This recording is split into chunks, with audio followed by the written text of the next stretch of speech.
everybody from all over the world to the Millions on the Phone webinar with your man, Grant Cardone. People have come from far and wide to come hear Mr. Grant Cardone drop bombs on the phones. So look, this is what you're in for tonight, folks. You are in for a jam-packed webinar. We've marketed it for 2 hours, but I'm guaranteeing you that it will be more than 2 hours. The workbook for this program is about 80 pages long. Looks like a school book that I had in school. And it is chock full of information. I've worked with Grant for 5 years that I've never even seen or never even heard before. You are in for a treat. So look, again, plan for probably 3 hours here of rock-solid material to get you like a true pro on the phone. So look, folks, the phone is money, right? You can literally reach hundreds of people in a day. You can multiply your efforts. This device can literally be the single most impactful tool that you have at your disposal as a salesperson, a business owner, or an entrepreneur. So look, this is going to be an unbelievable 3 hours, folks. Buckle up. Okay, if you need to get yourself something to drink, go get yourself something to drink. Notepads. You need to go to the bathroom, go to the bathroom. If you need a notepad, you will need a notepad, all right? If you expect to learn anything, get a notepad. No, Aaron, because for the next 3 hours, they're going to change the way that you operate on the phones, okay? The way that you prospect, the way that you cold call, the way that you follow up. I mean, literally everything that you know about the phones could change today on the millionsonthephone.com webinar with Grant Cardone. Today is Tuesday, and that means now is the time. Yes. Not in yet. You go ahead and say This something. isn't really Grant Cardone. This is the voice of Grant Cardone. I just want to say hello to Seth. Wisconsin is in the house. New Jersey, up in this BITCH. Jamie Harmaden at Team AdWords. Excited. If you want to know where I'm reading from, it's from comments below. Casey Pendleton, put him on the list, says the plane ride is mine. John Pyron, let's rock this. So if you don't know where I'm speaking from, you want to tell them where to do that? Yeah, so basically... How long did it take before I interrupted? Yeah, no time at all. So look, folks, we will be making it to as many questions and as many comments as we can. We want to acknowledge you for participating in the show. Just a little housekeeping. We will be running a hashtag today on Twitter. The hashtag will be Millions on the Phone. Hashtag Millions on the Phone. Again, we're going to be monitoring social platforms, specifically Twitter. So make sure you're tagging the hashtag Millions on the Phone on every post that you make, and also add at Grant Cardone. We will be using that information for something extremely important that you do not want to miss out on. So like Grant was saying before, we're going to make it to questions and comments as we can throughout the webinar. So if you do have questions or comments, you can look right below the player that you're seeing this video broadcast in, and you can post comments in that field right there. You can post questions in that field right there, and we will get to as many as we possibly can. Scared money don't make money. That's from SAS 8190. So we're just giving people a few moments to log in. I'll be sharing some ideas with you. Freight Source 15. Boom. Boom. Let's go. You can't see him, can you, Jared? No. Can we get Jared a computer so he can see what I see? I've got a computer. Leo Ramirez, just for the start right now, okay, yeah. Jared? Chicago's in the house. 3JM Exteriors. Click on the link in your email confirmation, okay? Boston's in the house. That's Altura Digital. Mark McKenna. Jay Berry's here. Jay, how you doing, brother? Okay. Appreciate you guys showing up early. That's the smart thing to do. Early is the new on time. Liana Hauser is with us. Upseller, due to legal problems, live streaming is impossible in Germany. God bless America. Jay Servey, Washington, D.C. is in the house. Chris Perez, trying to log in on the phone, not letting me. Go to whateverittakes.com/millions on the phone /webcast. Matt Koenig's in the house, man. Boom, boom, boom. Matt Koenig. Yeah. Matt, I think I'm pronouncing your name right. This is a think it's real rock Koenig. star. I think it's Koenig. Koenig. K-O-N-K. I think. Whatever we're doing, man. Even Matt if I'm K, mispronouncing man. your Matt name, K. I What's think up, I'm going to call man? him Matt Kanye. Go ahead, Jared. So look, one thing that is extremely important that y'all know is that we have posted a workbook, Okay, you guys go to an ebook for you to download. I'll see you guys there. And we will be giving you the link you for you guys to there. follow along It's with $49. so that you can go out and you can print that 4 ebook. minutes. So like I was saying before, minutes get left. involved, To get in pay the $49. comments, I'll post see you there. Be questions. great. We love to hear about what you are learning on the webinar. It will really help Grant out. He loves hearing successes from you people. That's why he does this. So Did you say you people? you people, you people, You people? Like you folks? people like We- you people in Baltimore? like you people riding on the phones. We gonna make riders David on the Realtor, phones. CT is here. Oh, I love David, man. What a great guy. I've been a big follower for a long time. Appreciate your support. Jeanette Vokarot, South Africa. I don't even think my plane makes it to South Africa. Okay. Scott Com in Las Vegas, GoPro Coffee Club in the house. Nurse Buys Houses, excited. Freight Source 15, Flip Manev, Altura Digital, Chris Perkins, Adrian, Hugo Marino, Eric Strobel, Tim Zager, Nick Fletcher, Regis, Sin City Hustler. What the hell is a Sin City Hustler? It sounds like somebody out in Las Vegas getting nasty. Nasty. Oh, it stinks. It's So- stinky. so- too. and So we sticky. are here. This is the time. This is the place. Millionsonthephone.com. Mr. Grant Cardone getting ready to take this thing to another atmosphere.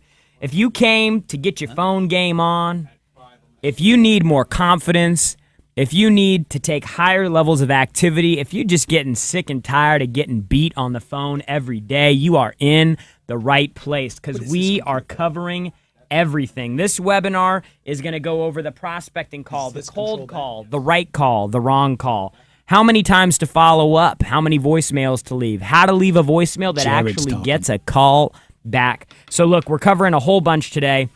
We're really excited that you guys took the time out of your day to come to the millionsonthephone.com webinar. Again, we will be running a hashtag on Twitter. We'll be monitoring the Twitter account for comments, for questions.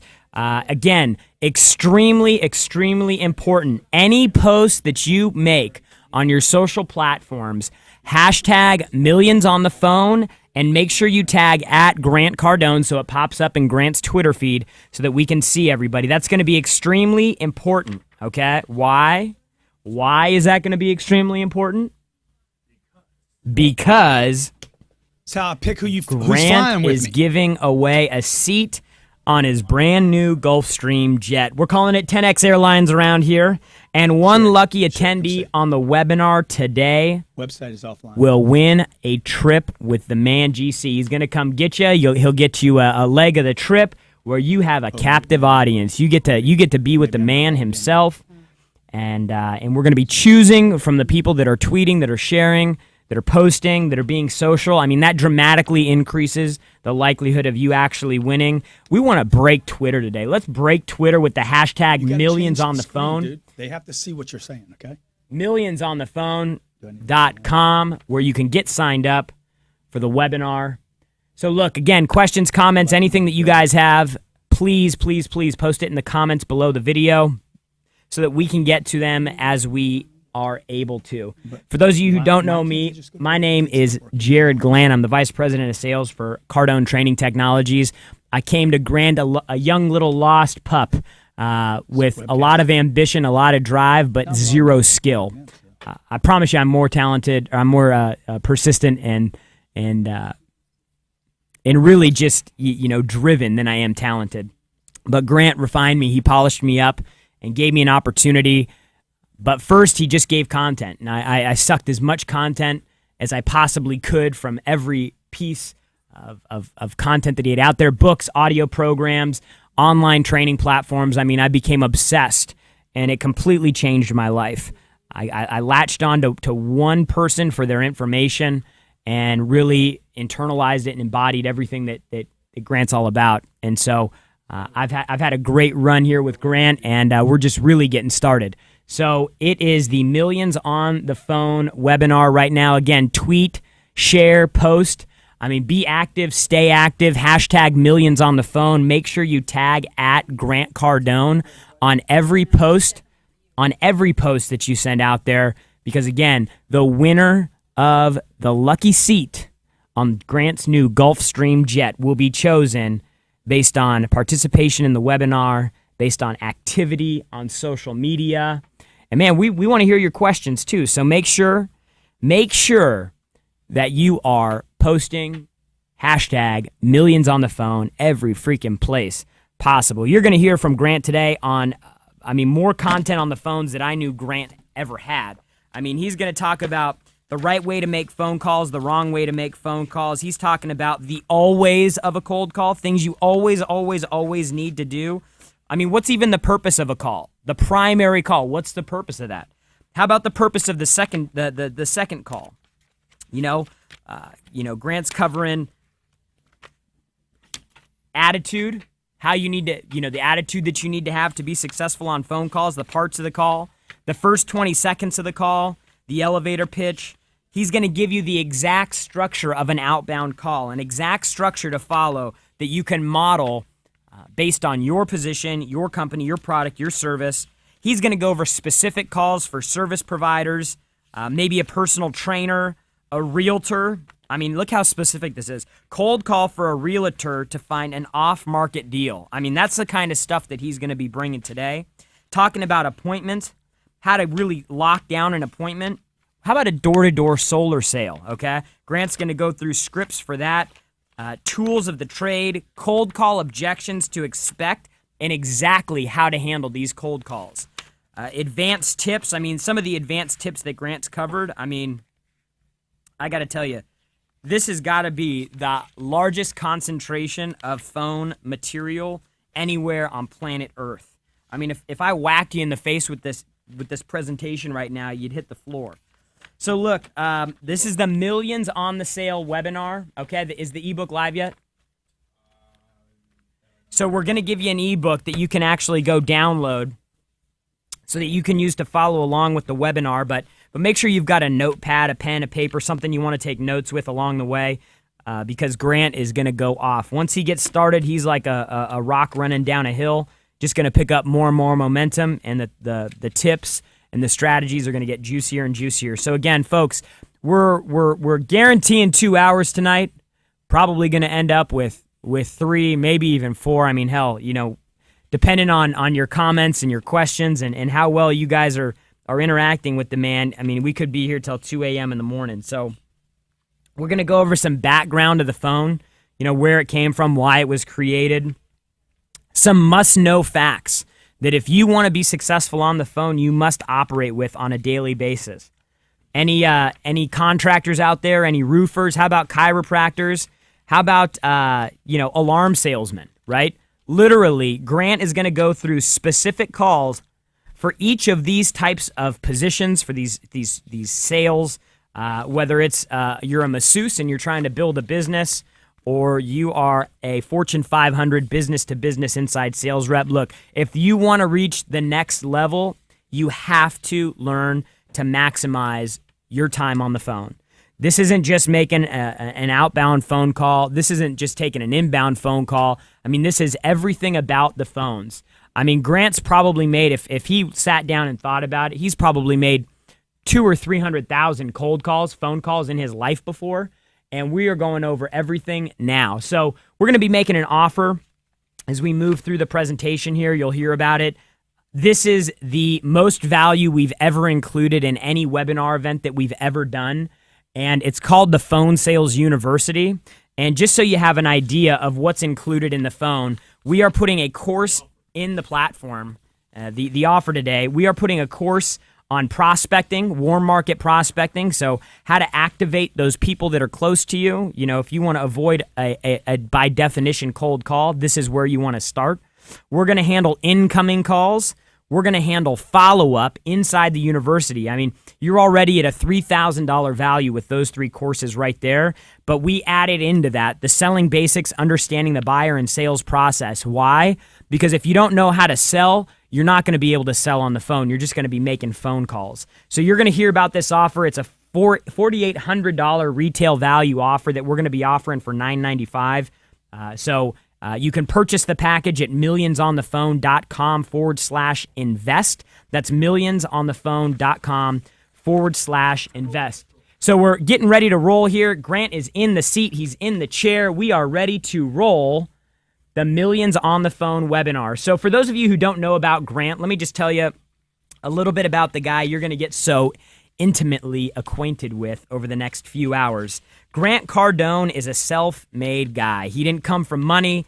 He didn't receive any handouts. He doesn't have any blue blood. Well, I guess everybody's blood's blue, but he's a self-made man. He's a New York Times best-selling author of 4 books since the economic collapse. He's a TV and radio show host. He's the producer and creator of the Whatever It Takes Digital Business Network, internationally recognized sales and business speaker with offices in Prague, Czech Republic, in Sofia, Bulgaria, in Moscow, in Monterrey, Mexico, and Canada. He owns 4 companies that do $100 million in annual sales. Again, this is from a guy that at 26 years old was dead broke.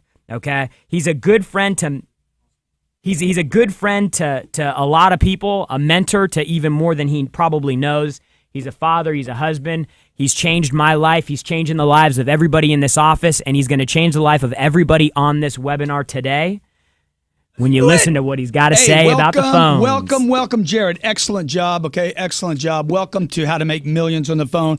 Look, let's just get started here. First of all, where can they find the ebook? So the ebook can be downloaded at millionsonthephone.com/ebook. Millionsonthephone.com. And when you get that ebook, just so you guys know, this ebook looks like this. This is how big it is. So we're going to be rolling fast. Go to millionsonthephone.com/ebook. Millionsonthephone.com/ebook. That's where you download your ebook. Also, we made an offer to give you 21 videos from a QR reader program called Sell or Be Sold that I have, and that will be in your email, has already been sent to you. So both the 21 videos and... Yeah, and there was a little confusion about the videos. We had some people emailing in asking where the videos were. In the initial confirmation email that you had, there was actually a link that if you click that link, it's going to download the Sell or Be Sold quick read book. And inside that, there's content and also the videos that you can download. Okay, so look, let's go to the wrong call, all right? I want to give you the wrong call. The wrong call right is... into it, man. Huh? You're jumping right into it. Look, what do you want me to do? Tell you about the telephone? You want me to tell you why to use the telephone? I'll come back and do that in a second. Let me tell you the wrong call. The wrong call is I am Joe Leisure from Grant Cardone's offices. We are the leader in sales training, getting 20 to 50% increase in your sales results. I would like to meet with you, immediately going for the appointment, wrong, to discuss how our company can benefit your company. Can I get a time this week to show you? Would early in the week or late in the week be the right time? That is the wrong way. The right way to make this call is my name is Joe, not a last name, ever, from Grant Cardone's office, unless you work for a company that is well known, Coca-Cola or JP Morgan, somebody with a lot of freaking status. You would say, this is Joe from Grant Cardone's office. Mr. Cardone, the owner, asked me to call and give you a company, your company a tool he created that has increased sales at companies like yours by as much as 40%. To be sure, I'm not wasting your time and that I can actually help you. Tell me, A, how many salespeople do you have? I'm qualifying the customer now. What are your 2 biggest recurring problems you've experienced with salespeople? C, if I could accomplish half of what I've stated, 40% to 20%, would you make time to see me? D, other than yourself, who else would be involved in the order or to understand how you might use this? And 4, when is a good time to get your full attention for about 18 minutes? Now, these are completely radically 2 different calls. One's the right way, one's the wrong way. And there are just slight variations, okay? And we'll be discussing all this. Look, you gotta learn how to use this phone, all right? I'm gonna tell you all night tonight. Everything I have in my life, from the money that I've made, the businesses I've started, the companies I've created, to the real estate that I've bought. Every real estate deal I bought was done with a phone, a device just like this, okay? Me calling somebody didn't know me and I didn't know them. I had to either make the wrong call, the right call, and learn how to get to that decision maker, even when I'm buying something, to sell me on why they should do business with me. Okay? If I can make millions, you can, and you will never make millions without a telephone. Somebody's going to be calling on your behalf, so you either need to learn it or they will. So let me give you some facts about the telephone first, all right? And I'll be watching the Twitter feed here for those of you using hashtag millions on the phone. We want to trend on Twitter tonight. And we can do it. Oh, we will do it. We got an army. We might be doing it right here. now. An army of We might be people doing it. We got an ready army, okay? to hear about the phones. This is crazy, okay? The telephone. The telephone was first used for one reason. Alexander Graham Bell, 135 years ago, created the telephone to save time. Period. He said, Watson, get over here. See, that was better than him walking down the hallway and grabbing Watson. You understand? So now when I read the history of the telephone, I'm like, oh my God, I was cold calling companies on foot. I would travel to a city, fly in, rent a hotel, rent a car, get an airplane, fly in, spend 2 weeks in San Antonio, 2 weeks in Salt Lake City, 2 weeks in Fort Lauderdale, Florida, 2 weeks in Indianapolis, calling on dealers, calling on business owners, calling on small business owners door to door. And then I realized the reason the phone was created was not to communicate first. It was to save time and be able to communicate to people in a distance and have them do something for you without having to walk through the house, through the hall, across the estate, or go across town. Number two, the average person makes 8 calls a day in America. That's 250 calls a year. Now, the reason I put this note in here is because if the average person is making 8 calls a day, how many do you need to make? Based on the 10X rule, I would immediately, to get out of average, be at 80 calls. There are 3 billion phone calls in the United States of America just a day, every day. 3 billion. Is that right? 3 billion. Yes, there's 3 billion, almost 1 trillion phone calls made every year just in one country. Can you imagine how much is transacting over those phone calls? Unbelievable, right? Now, it also means this, okay, because people are talking to their moms, their dads, uncles, aunts, friends, making calls, customer service problems. You got to break through. A lot of these phone calls are just another person calling me. Oh, it was a problem. The last 4 phone calls I had was a problem. What about the next call, the one you're on? Are you going to make a difference? Are you going to sound different? Are you going to break through? Mobile is now exceeded fixed lines. There's 96 mobile devices per 100 people versus fixed phones, 47 to every 100 people have a fixed phone line. I don't know why you even have a phone line at home anymore. I don't have one. Do you, Jared? No. 92% of all customers use a phone prior to making a purchase to ask a question, not necessarily buy it, to ask a question, see if you have it, understand your ad or your offer, and 85% of those people express dissatisfaction with the phone call. Now, look, folks, I'm not saying we're perfect here. We're not perfect, but we're always trying to improve, and you need to try to improve too. Consider these 2 numbers here. You need to consider this. 92% of all customers that you sell to are going to interact with a telephone. In fact, people that are in Fortune 500 companies are going to be using a mobile device 65% of the time while they're making a consideration of a transaction, including somebody calling on a company. I have been in presentations where I'm doing a presentation and the guy picked up his phone not to text his wife or daughter, but to Google search me while I was in the room to see if there's any freaking bad stuff about me on the internet. Yeah, he probably found out just a lot more than he was expecting. A lot of good stuff, right? Great stuff. Google. What's he going to see? Google, Facebook, LinkedIn, YouTube, Entrepreneur.com, Business Insider. I wrote an article. I got 1,100,000 views on. So I can go grab his phone. What are you doing right now? Do I have your full attention? Could I get your full attention? I don't have your attention, do I? I just gave you 3 tips that are sick. How to control an appointment. How to control a phone call. How to control, not converse. Not just simply have a conversation. 85% of customers, again, report dissatisfaction. So look, now what I'm going to do for you is I'm going to actually build calls for you as if I'm selling real estate. Okay? So I'm going to give you a cold call right now. Who does this, Jared? Dude, this is... out the box. I've been on, 8 minutes? Here you go. Cold call for real estate listings, okay? Hey, Joe, this is Joe first name only, from RE/MAX in Miami. The reason I'm calling is we have buyers actively seeking, investors actively seeking to buy half-acre lots in the 33141 area code. Get your pitch down, man. Yeah. Learn your zip code, okay? Now, what did I just do? The reason I'm calling is we have buyers actively seeking to buy half-acre lots in the 33141 zip code. So do you want to break that down and really tell them why am I doing that? Yeah. Because the guy's like, yeah, I'm a half-acre lot in the 33141. See, I didn't say, hey, I got buyers for your property. Miami's on fire. Okay, everybody wants to buy your house. I said, look, man, I'm condensing this and making it something exclusive that this person may not qualify for, right? So they reach to me for this. To be sure, that will always be the third thing. To be sure I'm not wasting your time. You're going to see me open with that. I'm going to show you roofer calls today, contractor calls, service calls, masseuse calls, chiropractor calls, doctor calls, dentist calls, social media calls, anything and everything you sell. Financial services, okay, medical devices. To be sure I'm not wasting your time, let me ask you. See, why am I doing that? To be sure I'm not wasting your time. Okay, I'm not trying to sell you something here. I don't have anything to sell to you today.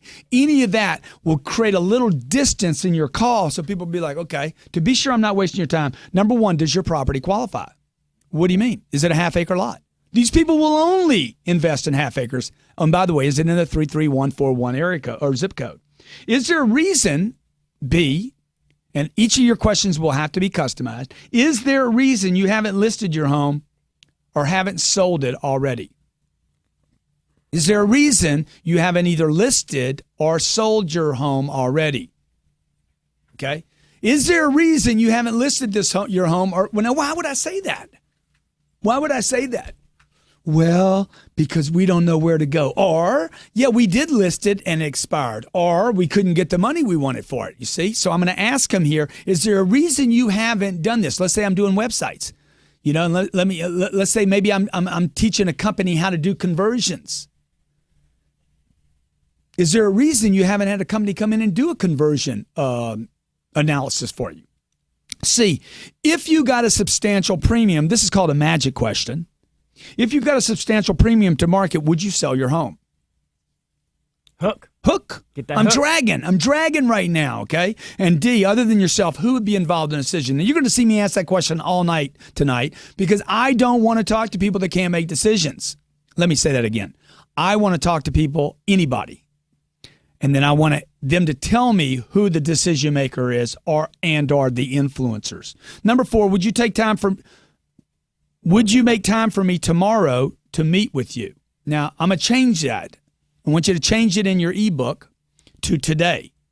I don't care if you make this phone call at 9 o'clock at night. Would you make time for me tonight to see you? I want to create tremendous urgency. Yeah. Okay. Now, I've done this in many, many industries where I'll take a phone call at 8:30 at night, 9 o'clock at night. Is there any chance, is this important enough for you to stop what you're doing right now and see me tonight? Because I'll make time. This is urgency. I don't have time, man. You know what my time is? My time is not some freaking clock that sits on a wall. My time is yours, okay? When I'm trying to sell something, get in front of somebody, make urgency. I took a phone call once from a group in New York. I was in L.A. I'm like, I'll be there tomorrow morning. They're like, it's impossible for you to be here tomorrow. That's my problem, not yours. I'll be there tomorrow morning. I just bought a piece of property in Savannah, Georgia. Guy calls me on the phone on a Thursday afternoon. I'll be there tomorrow morning. Dude, I'm not even there tomorrow morning. He's like, I'm all the way across town. I'm in another state, bro. Okay? I'll be there tomorrow morning. What am I doing? I didn't go there the next morning. I'm creating tremendous urgency. And you want to say why that happened too, because there were you were competing against a lot of other people. And even if you're not competing against other people, if you want a pricing advantage in the marketplace, if you want a value pricing advantage with your buyer, if you want to be strong in the negotiations later when it gets sticky, you can say what? It gets ugly later on the price and we're having some problems. Dude, I'm the one that flew over there the next morning, son. And I used this on another deal. So one guy said, hey, I'll be there tomorrow morning. The next guy, I'll be there tomorrow morning. The first guy says, I can't do it tomorrow morning. He just passes on it anyway. The next person says, really? I love that. Boom, I got on a plane and I flew there and I was there the next morning. Now watch. This deal gets ugly later and I get to say what? Hey, man, I'm the one that flew there the next day. Or I'm the one that offered to fly there the next day. So I want you to change that one line. Would you make time for me tomorrow to today? Hey, I want you to make time for me today. Would you make time for me if I can do these things? Number 5, would there be any, once they commit to an appointment, and we'll talk more about appointments here in a second, would there be any reason you wouldn't be able to show up? That's called a lock on an appointment. Cold call for a roofer. Hey, Joe here from Roofy Roofers. The reason I'm calling, homes in your area have been damaged, as you might know, by a hailstorm and may qualify for a free repair. For instance, Miami just got torched with these 2 storms over the last 2 days, including tornadoes. I'd be on the phone right now calling. If I'm Roofy, dude, I'm calling them right now. Hey, man, I'm calling because there was the storms that came through yesterday, and your roof may have been damaged and may qualify for a free repair. To be sure I'm not wasting your time, let me ask you, when is the last time you made a hail damage claim? I've never made a hail damage claim. Okay. B, if you discovered there was damage and it was covered, would you have it repaired? Ding, ding, ding. That's ding, called ding. the dodo question. Okay. Okay. They don't need to see the scripts. They got them in their PDF. C, would you like to take advantage of a free inspection while I'm... No, and they hang up. Good. Move on, man. Somebody will respond to this pitch. Okay. Look, you would think, Jared, that I've sold roofing damage repair, right? I mean, these are amazing questions. Okay. Other than yourself, who would be involved in the decision on fixing a roof? Well, my husband, he gets home at 4 o'clock, and you'd have to talk to him as well because, I'm just the wife. Whatever that means. 4, would you make time for me tomorrow? Again, what are we going to say here? Today. Dude, I'm in the area right now. If I call the home office, I feel like Alec Baldwin. If I can get the home office to have me come by there tonight, would you see me? Again, I want to create a bit of a scarcity here. Mm-hmm. And would there be any reason you couldn't make it tonight? Because I don't want to drive across town if they're not going to actually be there anyway. How about a call for a chiropractor? Okay. Hey, this is Jill from Dr. Magic's office. The reason I'm calling is Dr. Magic wants to provide you with a free checkup. Now, you're going to have to explain here in this opener how you got these people's name. You hit our website, you showed interest, you signed up for a free coupon, you haven't been here in a year, whatever. Dr. Magic was going through our files, found your name, said, oh my God, call her and give her a free checkup. I want to get her in here right now. Okay? To be sure I'm not wasting your time, let me ask you, same pitch. When is the last time you had an adjustment? I had one yesterday. Maybe you don't want to work on her again today, okay? B, if Dr. Magic could fix one thing with your body, what would that one thing be? I'm trying to find and identify a problem. If we could show you a solution that would handle this permanently, that problem, the knee, would you be willing to invest 20 minutes each week to solve the problem permanently? Now, why am I saying that? Because as a chiropractor, I don't want to sell one adjustment.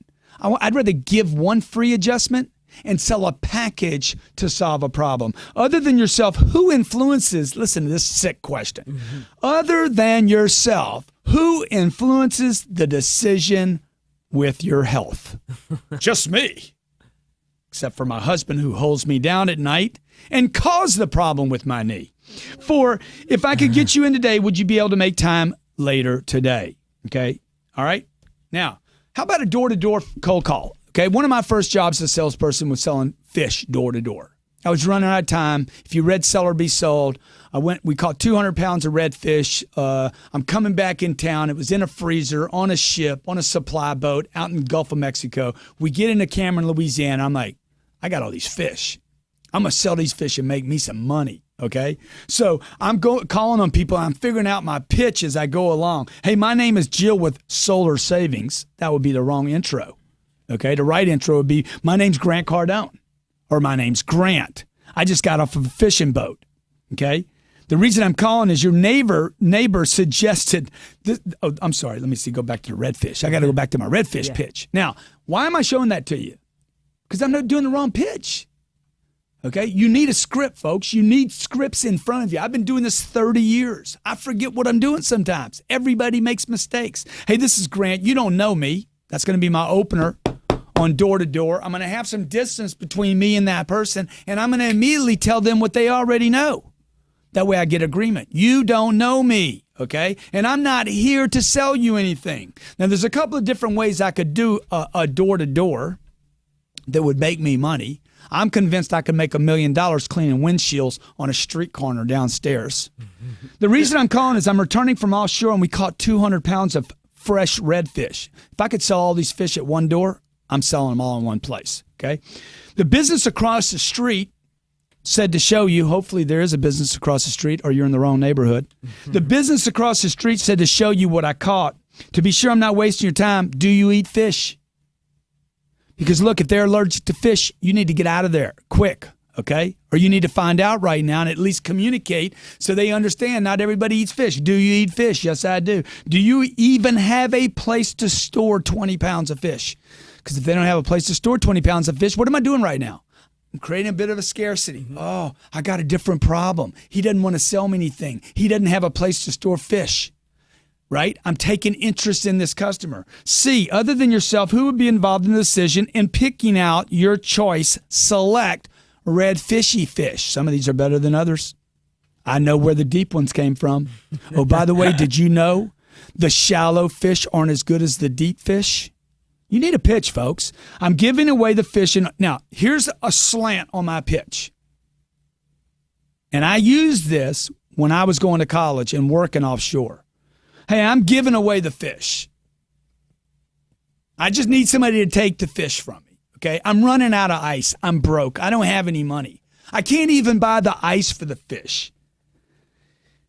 But in order to raise money for next year's tuition, would you give me a donation for the 20 pounds? You know what? I raised more money on a gimme than selling the fish. I got more money per pound on a donation than I did on a sale of the fish. I'll give you the fish.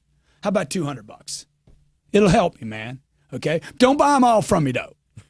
Okay? You understand what I'm doing? Now, you got to figure out what you can live with, what you understand to be a good pitch. Here's door to door. Okay? Like we work with a lot of solar companies, right, Jared? Solar companies, Vivint, alarm companies, alarm companies, cleaners, ADT. Yeah. Yep. What are some other companies we work with? We create scripts for these companies and say, hey, man, this is going to be your killer script. They take their sales force, they go out into the marketplace, they use their pitch, and then we start refining it, customizing it, changing it, altering it, working it, turning it into a scientific, codified way for you to be effective on the phone and in front of somebody. My name's Jill with Solar Savings. You don't know me.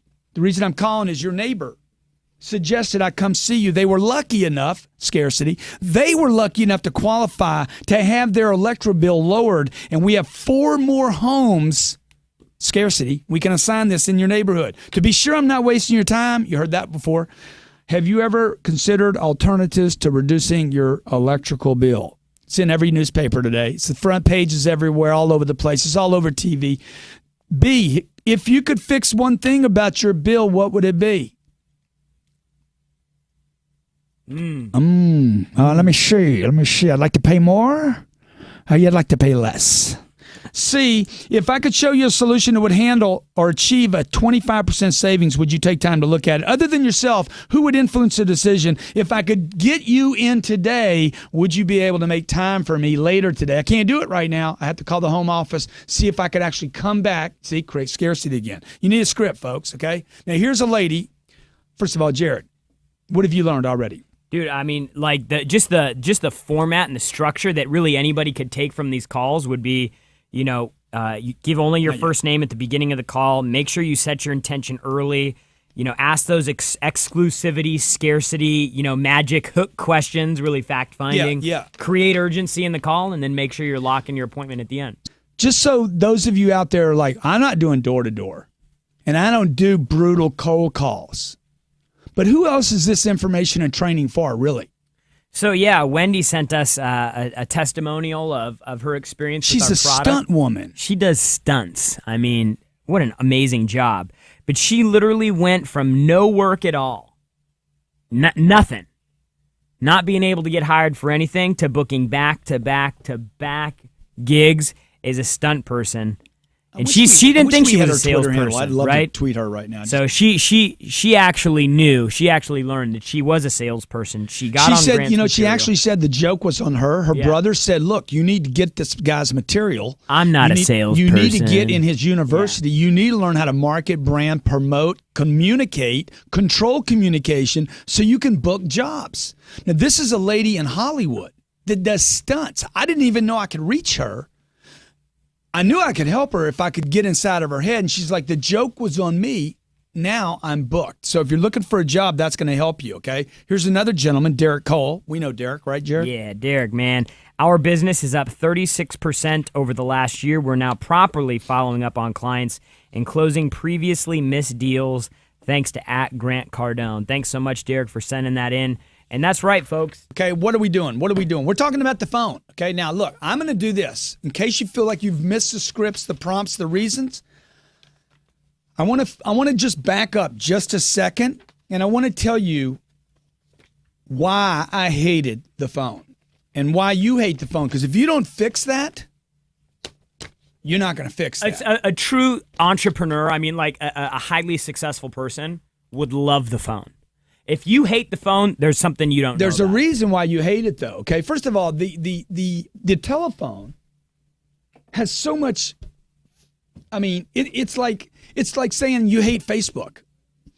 I mean, I know people that actually hate Facebook. Hey, what a waste of time. I know people that hate millennials. Oh my God, millennials are so lazy. And I know people that say this. I was actually told this. Okay, now I was told this. When I got in sales, you cannot sell anybody over the phone. I can't tell you how many times I was told. You can't build value over the phone. You know, how can you sell a product over the telephone? Okay, folks, the biggest deals I have ever done, I have never been in front of somebody.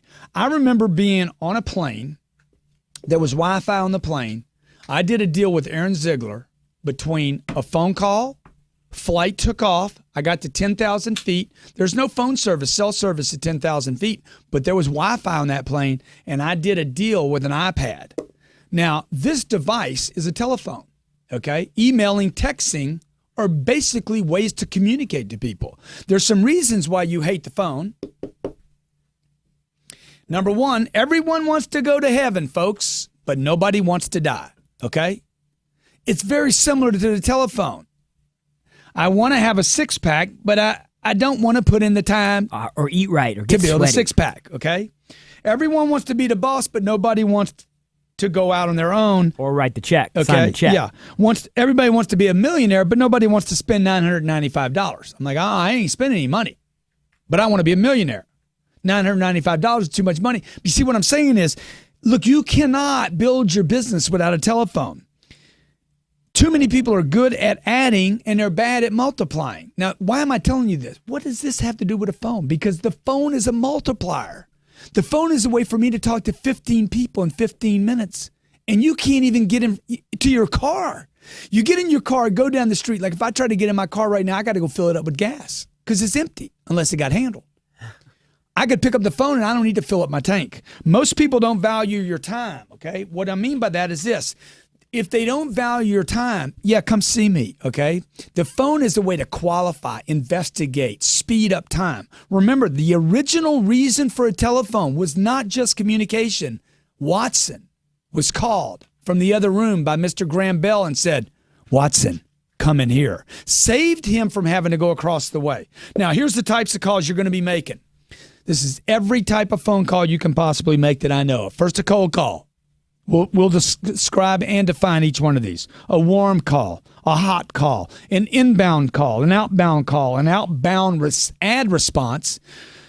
You might want to put a little star by that because this is a high priority call. Somebody responded to an ad. Now I have to make an outbound call. Make a little note here. That's going to take 8 to 12 contacts.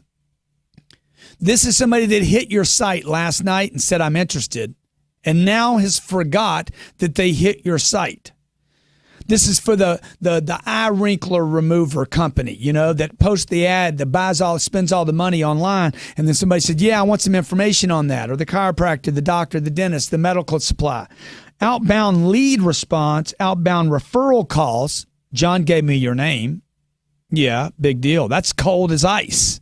Okay, and you're all worried about, oh man, John's gonna be. They're gonna hang up and call John. They're gonna be so upset because John gave me John's name. And door to door, oh my God! Learn how to make a door to door call. You can go anywhere in the world. My dad told my mom, teach those boys how to sell. They can go anywhere. Let me tell you something. What my dad didn't know is this: you learn how to do door to door, direct marketing.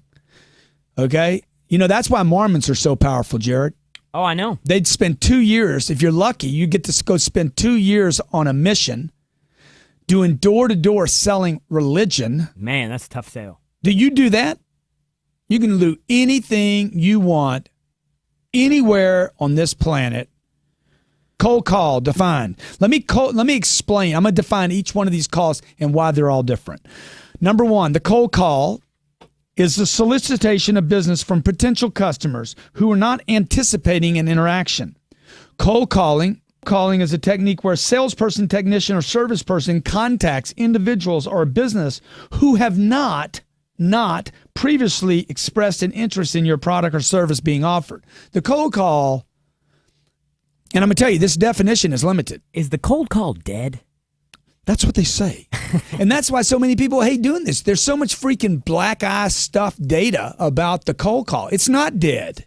You need to make it. You're going to have to make a cold call. You're going to have to reach people you don't know to get where you hadn't gotten.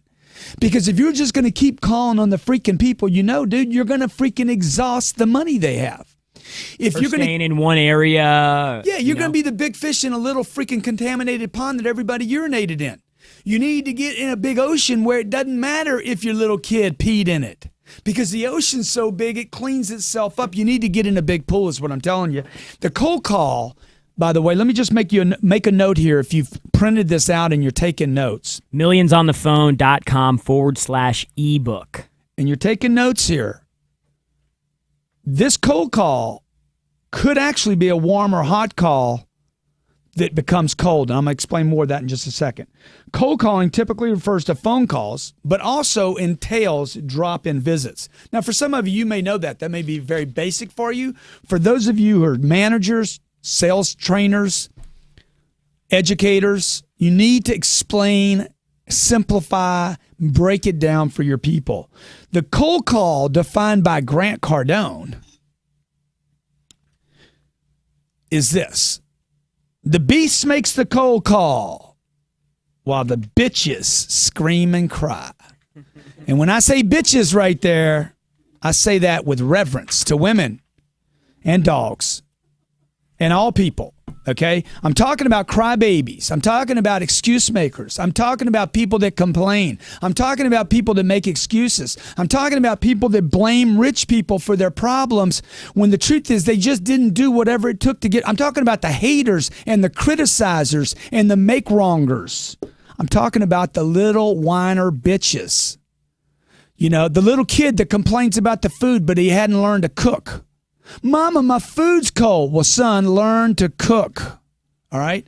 I'm talking about the people that don't know how to farm anymore, can't create their own leads, but go to management and say, these leads are bad. Then create your own leads, dude. I'm talking about the crybabies. So if you were a manager, like, and you had a big sales team, like, how would you rank somebody who knew how to prospect versus somebody who knew how to close? Like, who would you rather have? I'd rather have the prospector. Somebody who could go just bring in a ton of opportunities. Why? Because I'm a numbers guy. Yeah. I'm a numbers guy. I'd rather have 100 good leads. Okay? I tried building my business on strength. You cannot build a business just on being strong because you can't duplicate or scale out strength. There's only one Hercules, one Superman, one Batman, one Robin. They only release the heroes and the superheroes one summer. Mm-hmm. There's only big heroes. There's a limited number of them. Otherwise, we wouldn't call them heroes. So you're not going to scale out and build your business on the backs of heroes. You're going to probably be building out your business on the backs of people that can just get a little stronger. And this is really important because no matter what business you're in, if you have the ability to go out and fill a pipeline. Dude, I don't care what you look like. As a sales company, people how bad call your all breath the time. is. all the time. Yeah. Hey, I'm the best closer you'll ever meet in your life. Yeah, but can you fill a pipeline? Can you fill a pipeline, dude? Can you show up every day? Can you do the suffering? Can you get out of obscurity? Play in the Can mud. can you follow up a second time, a third time, a fourth time, a fifth time?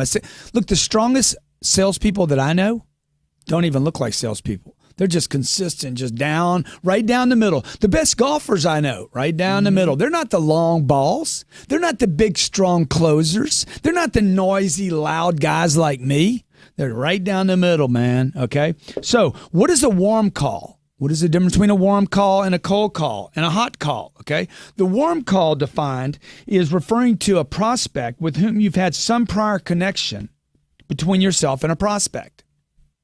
Warm calls could come from an industry event, previous sales call, a referral, an appointment, internet leads, a response to an ad. So you would classify, just for clarification here, you've classified an internet lead as a warm call. Now, why would that be a warm call if we've never talked to them One before? could be cold as ice, and the other one could be hot, warm, okay? Look, I might have an internet lead that is just ready to buy. For instance, Bruce Slater, Chris Cole, John Martin, Clemens Enric, Bart Roz. MROZ, Hayden Power, Adam Leach, Carlo Cabrera.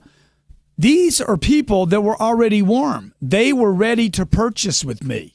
All I had to do was make an offer that was attractive, where the value exceeds the price. Millionsonthephone.com/invest. Millionsonthephone.com/invest. That's what these people did. These were warm leads, smart, intelligent entrepreneurs that came here tonight to improve their skills and knew that there was no way I was going to give away just 90 pages of content for $49, which I'm happy to, without taking the time to say, dude, there's so much more. If I can produce 90 pages, how much more is there to learn about the hot call, the warm call, the cold call? What happens when a call goes warm? It comes into you, and you guys just keep talking past it. Yep. For instance, there's a whole webinar community out there that tells me I should never make an offer this early in a webcast. I'm like, well, why wouldn't I, dude? Look, people know my name. If I'm not at the top 2 or 3 sales trainer business experts in the world today, then I'm not in the top 100. Why wouldn't I make an offer? Why? I feel good about my product, don't you? So you need to know this about the warm call. You're at an industry event. There's going to be warm leads, cold leads, people that you never want to do business with. There's going to be people that you talk to that there's no way in your lifetime that you're going to sell them. They need to be on that list. You understand what I'm saying? That you need to put them on a list saying, these people will never buy in my lifetime, because I want that list. Because those are buyers. Those are buyers, man. You know why? Because they get freaking jacked up. They come over and they complain. How about all the people that at the industry event that were already clients that just come and just freaking lay down at your freaking event and just, I hate you. Dude, I want that list. Those are warm. Okay? They're even hot. They're starting to get sizzling. Look, it wasn't until my wife told me, quit calling me, that I knew I had a chance, a possibility, hope. It was when she wouldn't call me back at all, and when she completely forgot about, he's just another guy calling me. Oh, he's just another guy. It was when it was starting to really aggravate her that I'm like, oh, shit, she's on the lay list. Okay, industry events, previous sales calls, referrals. Some referrals are cold as ice. I've had people give me leads before. Craig Backrock calls me, gives me a lead. The lead was so cold, it was sick. Gerald Lemoyne. Gerald gives me a lead. Here's a name. Dude, why? Why'd you give me that name? I know him. Where do you know him from, man? Dude, call him. Warm him up. Heat him up. Get him ready, okay? So you need to know how to do these things. How do I get a referral to want to lean and give me business? An appointment. How many of you have appointments coming in that are warm, but you're still spending 4 hours with them? Why? Why would you do that? How many of you have leads coming into you that are freaking sizzling hot? I walk into a restaurant, the sign says, please wait to be seated. No, I don't want to wait to be seated, damn it. I want to eat. Let me show you a major mistake restaurants make. When I come in, take my order for the dessert now. Mr. Cardone, thank you for coming back to Prime 112. Can we start your dessert? Why would I do that? Because get the order while he's hungry. Don't get it when he's full and he's tired and he wants to go home. Now, warm call warning. I want to give you a warm call warning. I want you to write this down if you're not taking notes with your ebook, whatevertakesnetwork.com. Millionsonthephone.com/ebook is where you can Millionsonthephone.com/ebook. Should we shout some of these people out? Yeah, I will. Let me give a warm call warning, okay? Let me get through the hot call. I got a lot to cover, Jared, okay? I got this much to cover. This is important. This is stupid important, okay? I personally made what was defined as a warm call. In fact, I'll tell you a story, okay? Last week I flew this to San Antonio to meet one client. We built a bunch of clients around that one meeting. The meeting was 11 o'clock in the morning? Yep. With the owner of this company. Warm? We had qualified the company. What would you want to fix? Man, we want to fix this, this, and this. They knew I was coming in. Guys, highly interested. I have the owner of the company and 2 other influencers. You need to know that language and what that means. Me and Jared are walking in like, hey, we're going to go, man. I got a 65% closing rate on an appointment, right? I'm stronger than death when I got a good, solid appointment with the decision maker. The woman that we met with didn't even know who I was. Never heard of me. Didn't know anything about me from anywhere. I personally made what was defined by my office as a warm call, whom agreed to a solid appointment where the decision maker knew nothing about me. This is a warm call warning, okay? You must, okay? If there is doubt about the temperature of a call, I want you guys to retweet this. Hashtag millions on the phone. First person to retweet says, I got a gift for you, okay? If you're in doubt about the temperature of the call, you're best to treat it as cold and start over. If you're in doubt about the temperature of the call, it is best to treat it as a cold call and start over. Hashtag millions on the phone. Dude, our Twitter feed is blowing up. Okay? Hashtag millions on the phone. I just recently made that warm call mistake also. Yeah.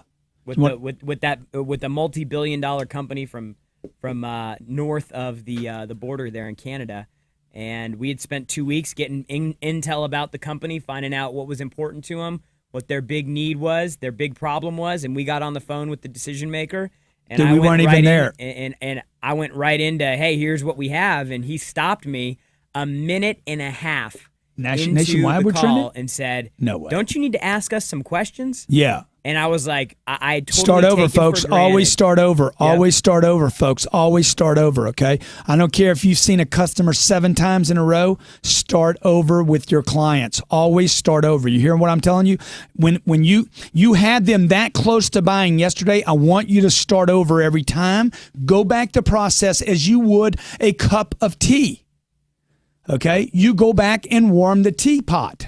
You got to start the teapot, do the sizzle, do the drip. What is it called? Steam it, seethe it, steep it. Okay, hot call defined. Let me give you the definition of a hot call. Prospect has called or raised their hand. Hey, me over here. I want the product. When can you schedule me? When can you show it to me? When can you sign me up? Please, I'm begging you. Please take my money. Oh my God. Remember that Kawasaki meeting we did? Dude, I had people like here.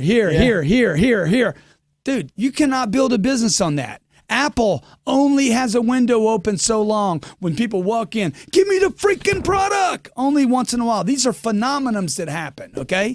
It's like writing a book. You guys want to write a book and think you're going to sell 100,000 copies? You're lucky if you sell 12 copies, much less 100,000.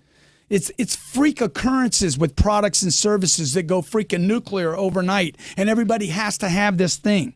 Most businesses are not built on that kind of heat. They're built on hard work, okay? So who makes the cold call? We're going to go through each one of these. Who makes the cold calls? Number one, startups make the cold calls.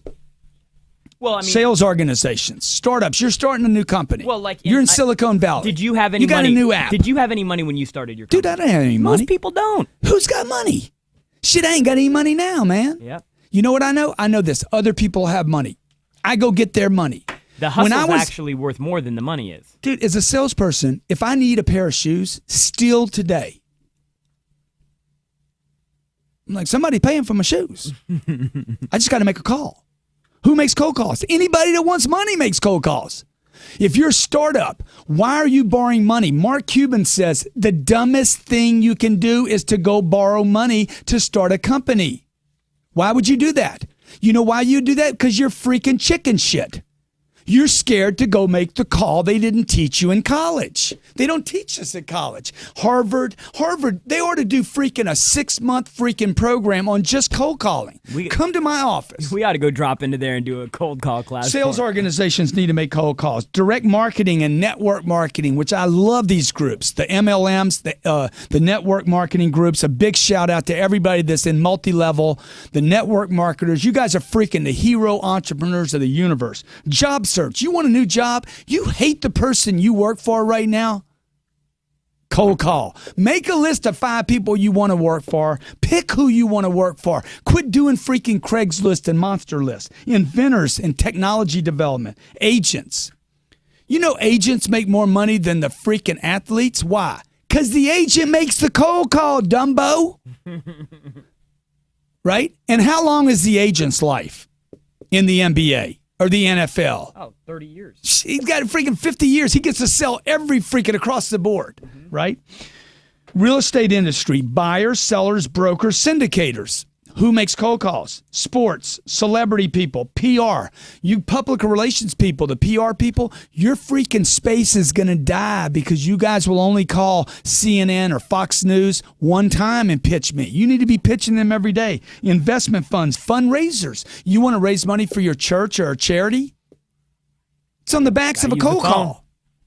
How about the professional community? Bankers, lawyers, accountants, politicians, doctors, chiropractors, dentists, salon practitioners, landscapers, roofers, plumbers, contractors. Hey, what about a salesman? Man, Success motto. I think that I'm looking at this list and I'm seeing all these different people and positions and roles and man, if you can make a cold call, dude, you have freedom. I mean, like. We got the freedom in the money. The freedom's the ability to do the work to get the money. The money's a byproduct. You just got to call people, folks. Okay, you got to call people. You got to know how to make the call. You got to know how to make the opening. Now, this is my motto. My motto is those willing to do the things others won't do. It's called a success motto. Those willing to do the things others won't do create the life they want, but don't yet have. So when people tell you, and I love Gary Vaynerchuk. Gary says, "Look, I just don't do things I don't want to do." And what Gary's really saying right there is this. Look, you should pay somebody to do the stuff you don't want to do. But somebody's got to do it. And at some point, you know, if you're willing to do the things other people don't want to do, like the cold call, okay, Robert? The cold call requires the willingness to call those not yet known is one of the great traits of highly successful entrepreneurs and business people, willing to contact and get meetings with people they don't yet know to get where they have not yet gotten. Now, let me just share with you some benefits of the cold call. First of all, the cold call is cost effective. In fact, if you're taking notes, you might want to tweet this. I need to give a free gift away to whoever wrote that last thing down. But I think my Twitter's jammed up because we got so much going on here. I think we're trending. Okay, so benefits of the cold call. Number one, did you know the cold call is the most cost effective means of doing business? It is 6 times more cost effective than direct mail or advertising. A return rate on direct mail is 1 or 2%. Okay, I could be as high as 6 or 10% on a direct phone call. So let's say worst case is direct mail is at 2%. The Direct Marketing Association says the closing ratio on Cold calls is 6.1%, 6.16%. Also, a cold call is 6 times less expensive than a physical call. Saves time, preempts, and dominates the competition. You want to cover your competition? Call them every day. Call your customer every freaking day. Did you know first to call gets 50% of the business and last to call gets the rest? Throw that down. Eat that and think about it, okay? Crash through obscurity, build your personal reputation, establish new relationship, and it empowers you. I'm going to tell you, number 8 is the most important part of the cold call and why I think Mormons are so successful in business. So many Mormons that I know have gone out and done mission work. 2 years of cold calling. It empowers you and gives you a tool nobody can take away from you. And then they go get a job with a solar company or a home automation company like Vivint. Or they start their own company like ABC, year, you know? ABC Mouse. Yeah. You know? Yeah. I mean, they're Mitt Romney. Mitt Romney. Come on, man. Cost benefits of the cold call. Mitt Romney did cold calls. So all you guys that hate on the 1%ers, I don't know why Mitt didn't come say, dude, I did my 2-year mission, son.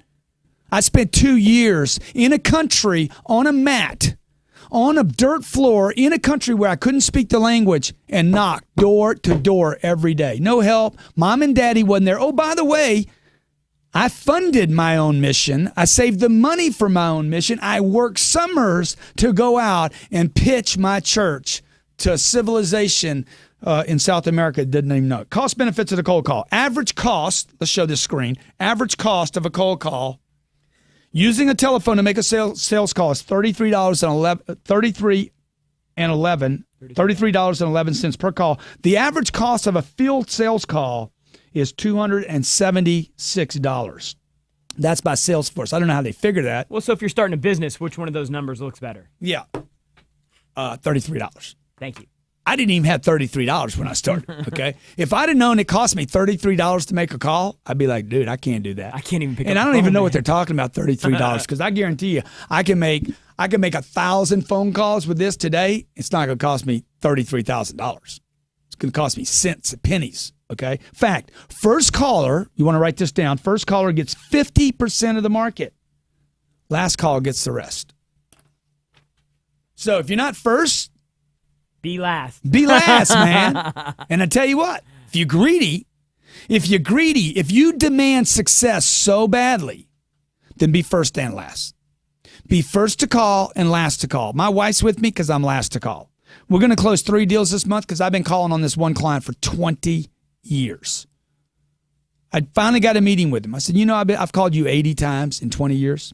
Okay, the always of a cold call, and then I'm gonna turn it over to Jared for a second. Man, I can't believe how much data we have here. It's just unbelievable. The always, okay, always of a cold call. Number 1, always be transparent and straightforward. Number 2, you got to be interesting and interested. Now, Dale Carnegie became famous for this whole, be interested. You have to be interesting, folks. You must be interesting in order to get anybody's attention. Honest, transparent, straightforward, interesting, and interested. I'll show you how to do that in scripts in a few minutes. Believe you can make a sale on every call. You must believe that you can make a sale on every call. I believe every time I pick up the phone, I can make this sale. Every call I go into believing I'm closing this deal down. Number 4, identify and solve problems. 5, be logical and structured. We'll lay all this out for you in scripts. Be respectful, be enthusiastic, be memorable, be entertaining, and be credible using third-party data. Third-party data is vital to the cold call. Now, the primary purpose, does anybody know the primary purpose of a cold call? There's one primary purpose of a cold call, and then there's a bunch of secondary. The primary purpose of a phone call is to shut a deal down. Now, I hire people to come in and make phone calls. We got 30 guys in there making phone calls right now. What is the primary purpose of a call? Nobody's ever answered it right. To close a deal.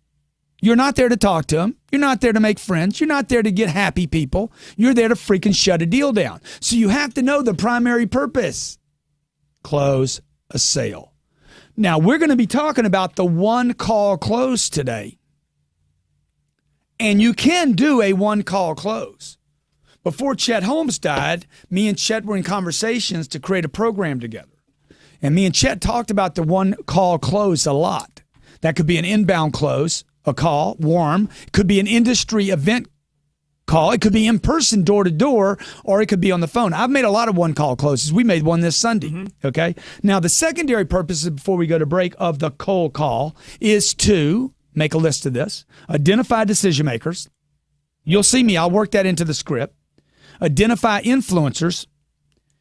Determine what is needed. Get an appointment that actually shows. That'd be phenomenal if y'all could do that. I'll show you how to do that today. I'll show you, I guarantee you, I'll take your show rate up 400% or 500% with one question today. I get contact information to follow up because 90% of these people you aren't closing. If you close 10%, 20% of every cold call, you still have 80% of your people to follow up, which is why we're going to offer you our follow-up program today.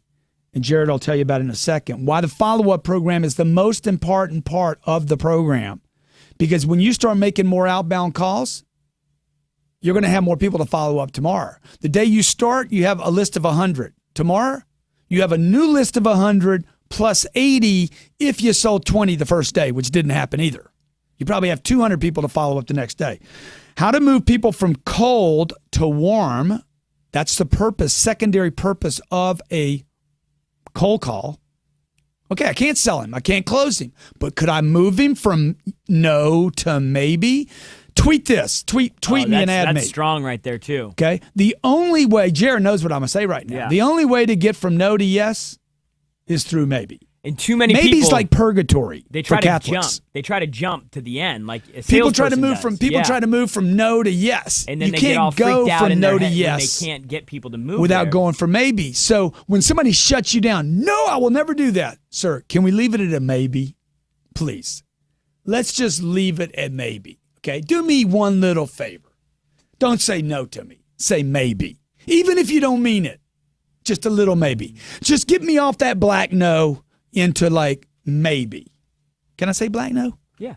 And number 8, add to your pipeline. One of the reasons I'm making a call, and I need this typed up for every one of our people. Yeah. The other reason I'm making a secondary purpose of the cold call is because I want to add people to my pipeline, okay? Now, here's a guy, R.J. Grimshaw, wrote me this morning. Unify Equipment Finance went on Cardinal University in June of 2014. This is what he said, quote unquote, saw immediate results. The numbers prove that the investment in training works. Quarter 1, he had $6.7 million of income, of gross income. In the next quarter, same quarter, 2015, right now, right here, $22 million, 4 times. 228%. Now, if you're a woman and you're like, I can't hear from RJ. He's a guy with a crew cut and some glasses. And you need to be a woman. This woman right here, Aiden, sold $500,000 in service sales, fireplace repairs in Los Angeles. Dude, who needs a fireplace in LA? It's hot. Yeah. Okay? Jared, what have you picked up? Yeah, already. So look, the big thing that I took from the last, or really from the very beginning, was first the structure of the call. I mean, this is stuff that, look, first name only on a call, set your First intention. name only. Do not, okay, let me just say this. If your name's John and your last name's Black, call yourself Black. If I go to Starbucks, I have a code name. I've had code names my whole life, okay? I'm Mr. Black at Starbucks. When I sold automobiles, I was Mr. Right, okay? When I sold furniture, I was Sticks. Like, you got to come up with names that stick. See, the reason I call myself Sticks in the furniture business, it's a sticks business. Furniture used to be made of wood, Jared, but you're so young you forgot that. It still is made of wood. No. It's kinda compressed plastic. wood, like It's compressed, IKEA, that okay? compressed wood. So look, first name only on a call, set your attention early on, ask those exclusivity, those hook questions, those Hooks, scarcity like what? What's some questions. hook questions? So some of the hook questions. Oh, you're going back to the first segment. Shit, I can't even remember the last That's what I'm segment. saying. I'm just going back because people don't even realize like how much Takeaways. Let me read some of the takeaways. So imagine you You sold somebody, you worked somebody, you worked a deal at an industry event, conference, and I did. We both were at the event. We both invested money at the event, folks. Okay? We both advertised on the internet. Ooh, everybody does it, right? We both got the same lead. You called on day one, and I called on day one, and nobody sold the guy because the guy didn't even pick up. Hang on. Day two, I called again. Day three, I called again. You hadn't called back yet because you think it's, I don't want to do too much. Day four, I called. Day five, I called. Day six, I called. Day seven, I called. Now, on day 7, 8, and 9, I did some trick shit. I did some spooky stuff that freaking heroes of the universe did. I did some stuff that's magic, like Houdini on day 8, day 9, and day 10. And then picked up the phone to follow up 8, 9, and 10. Who wins this game? If you're not first, then be last. Be always. And if day 10 doesn't get it, day 14, day 21, how about day 28? How about we just keep doing this until we exhaust a year? Or how about 2 years from now, I'm still calling? You don't even remember the guy's lead. Okay? That's how you pay for advertising. That's how you grow your business. That's how you expand your brand. That's how you become valuable in the marketplace. And most importantly, folks, that's how you grow a freaking backbone that somebody's going to say, forget somebody, that money is going to say, I want to go spend time with him because this cat is serious. You know, my wife, I called her 26 times over 13 months. She did not give me a return phone call. She talked to me the first call and a 26th call. Finally, I broke her to where she was like, okay, the guy's real. He's a real dude. This isn't a get rich quick, get it laid tonight, take it quick. I'm not a quick start, fast start, no follow through, man. What happened over a period of time was like, this cat's for real. And that's what has to happen in sales. I don't care what you sell. You do medical devices, okay? You do social media sales, whatever that is. You guys are going to teach a company how to do social media or web IT development, medical supplies. You're a professional contractor, roofer, plumber. I don't know what other businesses are there. There's so many businesses in the world, man. You got an idea, you got a dream, you got a script. Dude, what are you going to do? When are you going to grow up? Build your backbone, get known in the marketplace. Sooner or later, you're using this. Sooner or later, you want to buy real estate? I told my friend, the baseball player. Yeah. What's his name? A-Rod. A-Rod called me, man, I want a meeting with you. This is a true story. He says, man, I'm on a deal and you're on the same deal. Who wins the deal? I said, dude. You ain't got a shot, champ. Let me tell you something. You might be able to hit a home run. I'll freaking smoke you every time in a deal. Every time in a deal, I will smoke you. You know why? Because I know things. You know things about baseball. I can't hit a 95-mile-an-hour baseball. I'd be like, whoa. Man, that was fast. Poosh. Poosh. That was fast. But let me tell you something. The reason he can hit a 95 mile an hour, he committed a career to it. He practices every day. He knows his game. He's in, right? But look, I can do things with a telephone and call people on a deal that would make them want me more than they'd want A-Rod's money. If the police knew how to make cold calls, they wouldn't be killing young black men. That's right. Because they wouldn't be in the police department. If all Americans were working every day, we wouldn't even have crime. Dude, if you're out there freaking trying to get money a legitimate way, nobody would have to rob anybody. The reason you got criminals is because they've lost their self-respect. They've lost their abilities. They've lost their ability to go out and collect money on their own. They're taking a shortcut now. They've lost the guts of who they are. And so what do, man? They take shortcuts. You wouldn't even have crime on this planet if people knew how to promote, market, brand, and close deals, okay? This is what it costs to get in front of people. I can use this, and I can use this, okay? Until you can buy one of these, you better learn how to use this, okay? Quit bitching about flying coach on American. Learn how to use this, all right? Quit bitching about where you work. Learn to use this. Become the best person in your space with this phone. Making a cold call, a warm call, a follow-up call. If I came to your company right now, you know what I would ask? Hey, man, give me all the leads you guys gave up on. Give me every defected buyer, every defected customer you have. Give me the list. Give me every person that you guys got all the money from. That's where I'm going. And I'm calling them because I'm not yet in a place to have this, okay? This got me this and a bunch of work ethic, following through, having guts, having courage. So, look, you got to go back through the first half of this and get your game right about what this phone is, because I got people saying, man, I can't make a cold call. What else can't you do? I don't like to read books. What else don't you like to do? I don't like to exercise. I don't like to exercise. What else don't you like to do? I don't like to eat I don't right. like to get up at night and take a piss while I'm sleeping. But it's the smart thing to do, right? When I get up in the morning, I don't really want to get dressed. It's the right thing to do. The truth is, look, let's face it. Let's be honest. You have trouble starting the things that are good for you, and you have trouble stopping the things that are bad for you.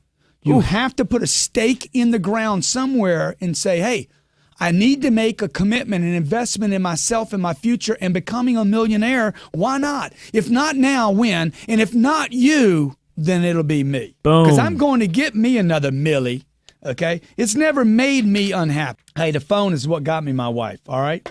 All right. If you have questions, put them in comments. We'll try to get to them. I'll do my best to get to them. Let's talk. Let's get back to some making some information. Back into the grid. Okay, preparing for the cold call. Okay. Now, before you start making cold calls, I need you to do the math. I'm going to share with you what's called the Cardone calculation in my office. Ooh, is that trademark? You need to, 2, build a list. Okay. 3, you need to research and investigate the list. I'll go over each one of these items. 4, you need to look for personal connections that you might have with this person. Are you doing that? Do you know where to look? You have personal connections. What is it, the 7 degrees, 12 degrees of separation? 6 degrees. 6, 12, 7, whatever. Depends how many calls you make. It should be the million degrees of separation. Build a script. Anticipate objections. I'll give you every objection you're ever going to hear in this video webcast. You got to get calling, folks. At some point, you got to pick up the phone. Okay? At the end of the day, I'm just going to make more phone calls than you are. I can make more phone calls than any human being.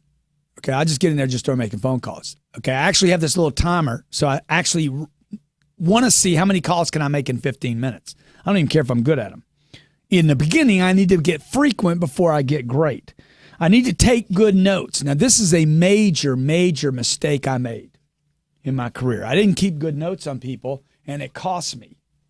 And I need to follow up. All right? Now, the biggest problem with cold calls is it's going to create a problem with follow-up. And we'll be covering that, and I'm going to provide you with the solution to handling that. All right. This is the Cardone calculation. Somebody recently asked me, hey, man, how many cold calls do you need to buy? Do you need to make to buy a Rolls Royce? So, well, that's simple, bro. To buy a Rolls Royce, $344,000 automobile, if I have a commissionable sale of $1,000, I would need to sell 344. I'd have to close 344 transactions. If I divide that number, just bear with me here, by a closing rate on a cold call of 6.16%, that's by the Direct Marketing Association, that's 3 times better than a monster response direct mail campaign. I would need to make 5,733 contacts. Now, we're going to have to actually go over what a contact is here in a second, and we will. If I divide that by 300 days, I will find out that I need 19.11 contacts every day. Well, now, if you don't, I think if you're not a lucky person, define a contact. Yeah, we will define a contact. And if you're not a lucky person like me, if you tend to have poor luck and things tend to go a little slower for you, like they have me, I always tell my sister, I'm going to make it one day. I think we're close. I've been telling my mom just died 5 years ago. I was telling my mom for 20 years, I think I'm about to make it. Didn't matter where I was at. Now I tell my sister, because my mom's not alive, I think I'm about to freaking bust out and make it. Okay? We were on the plane the other day, and she's like, you think you're going to make it? I said, I think we're close. Because things have not been easy for me, okay? I know sometimes people that are coming in my life now look at me and say, oh, man, a guy's got it made. No, dude, it hasn't been easy for me. So what I do in my calculation, let me have the calculation again. Calculation is I would divide by 10. Yep. Or multiply Multiply times by 10 in 10, this right. case. Multiply and say, hey, let me go for 190 calls a day. 190 calls a day. How many calls would that be a year? 191 times 365? Yeah, or 300. I'm not going to work every day.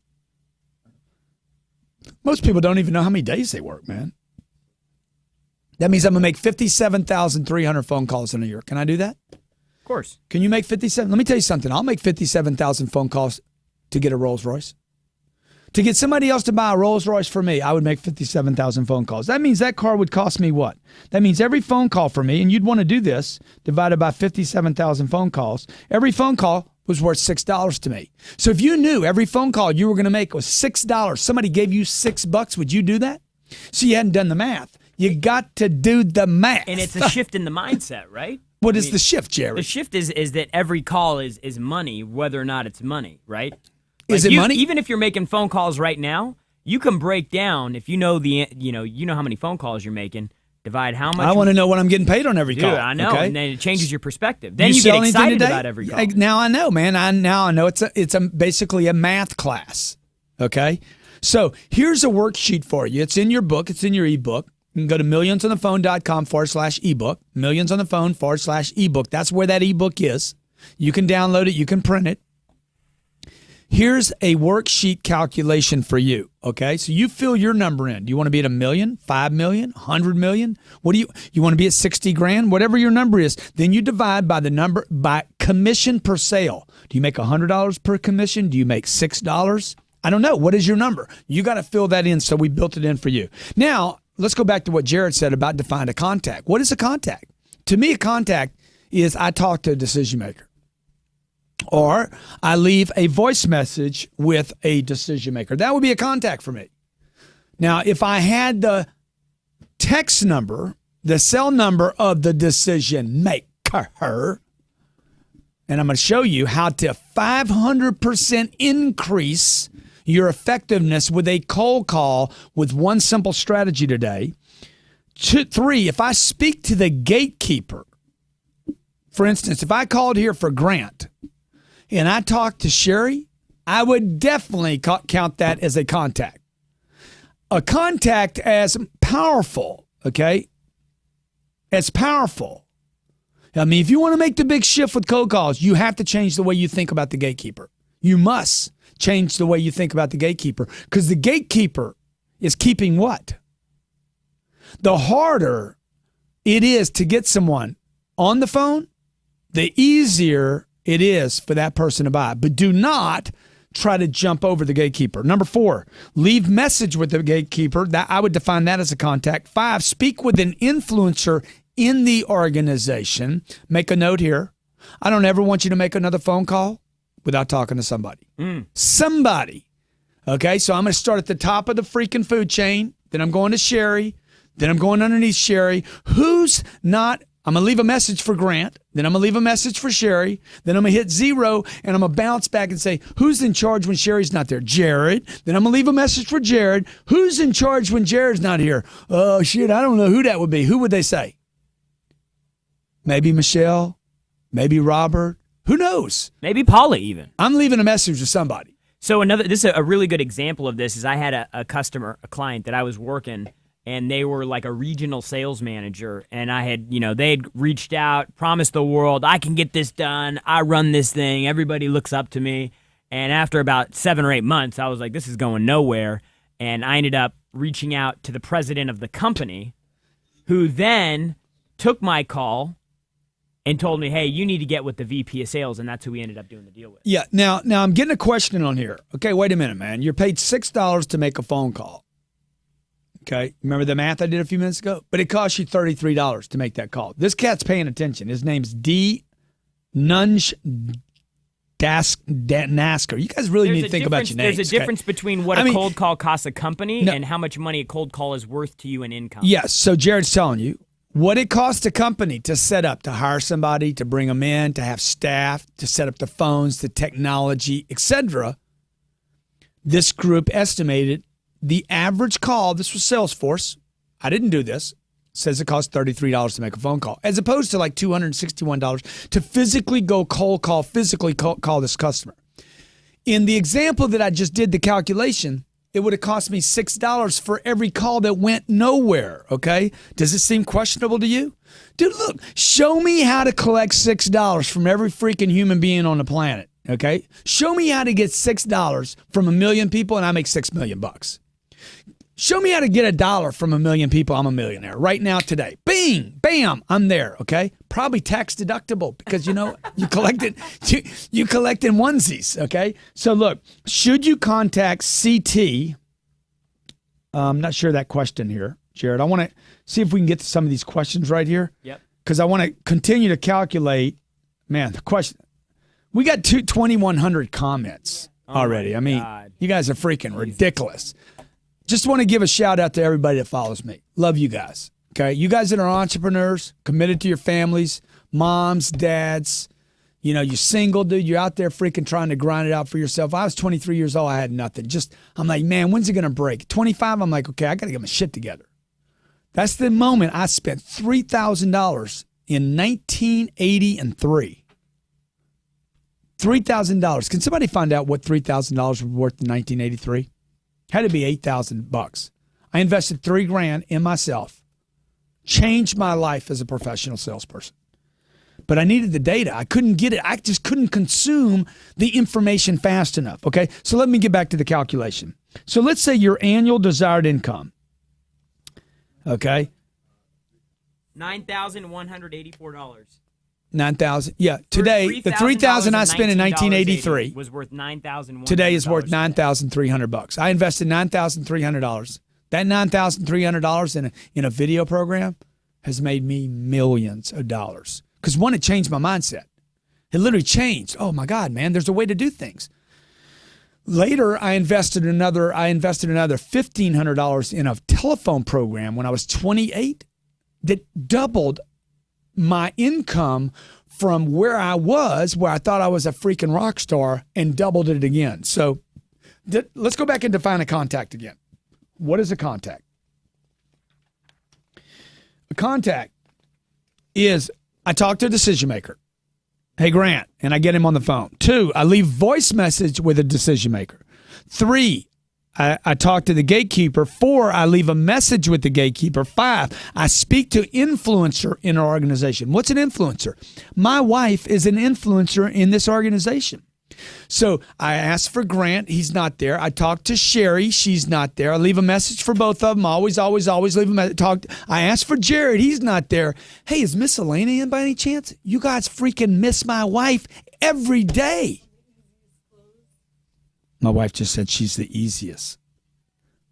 She just said she's the easiest close and didn't call me back for 26 months. You see how hard it is for me? Sometimes the easy ones are tough to get to. So now what I want you to do is I want you to calculate the call, okay? Once you do your calculation, what's it cost you? $44,000, 5,733 calls. The value of each call, in this case, is $60. If you do the 10X calculation I did, they're $6.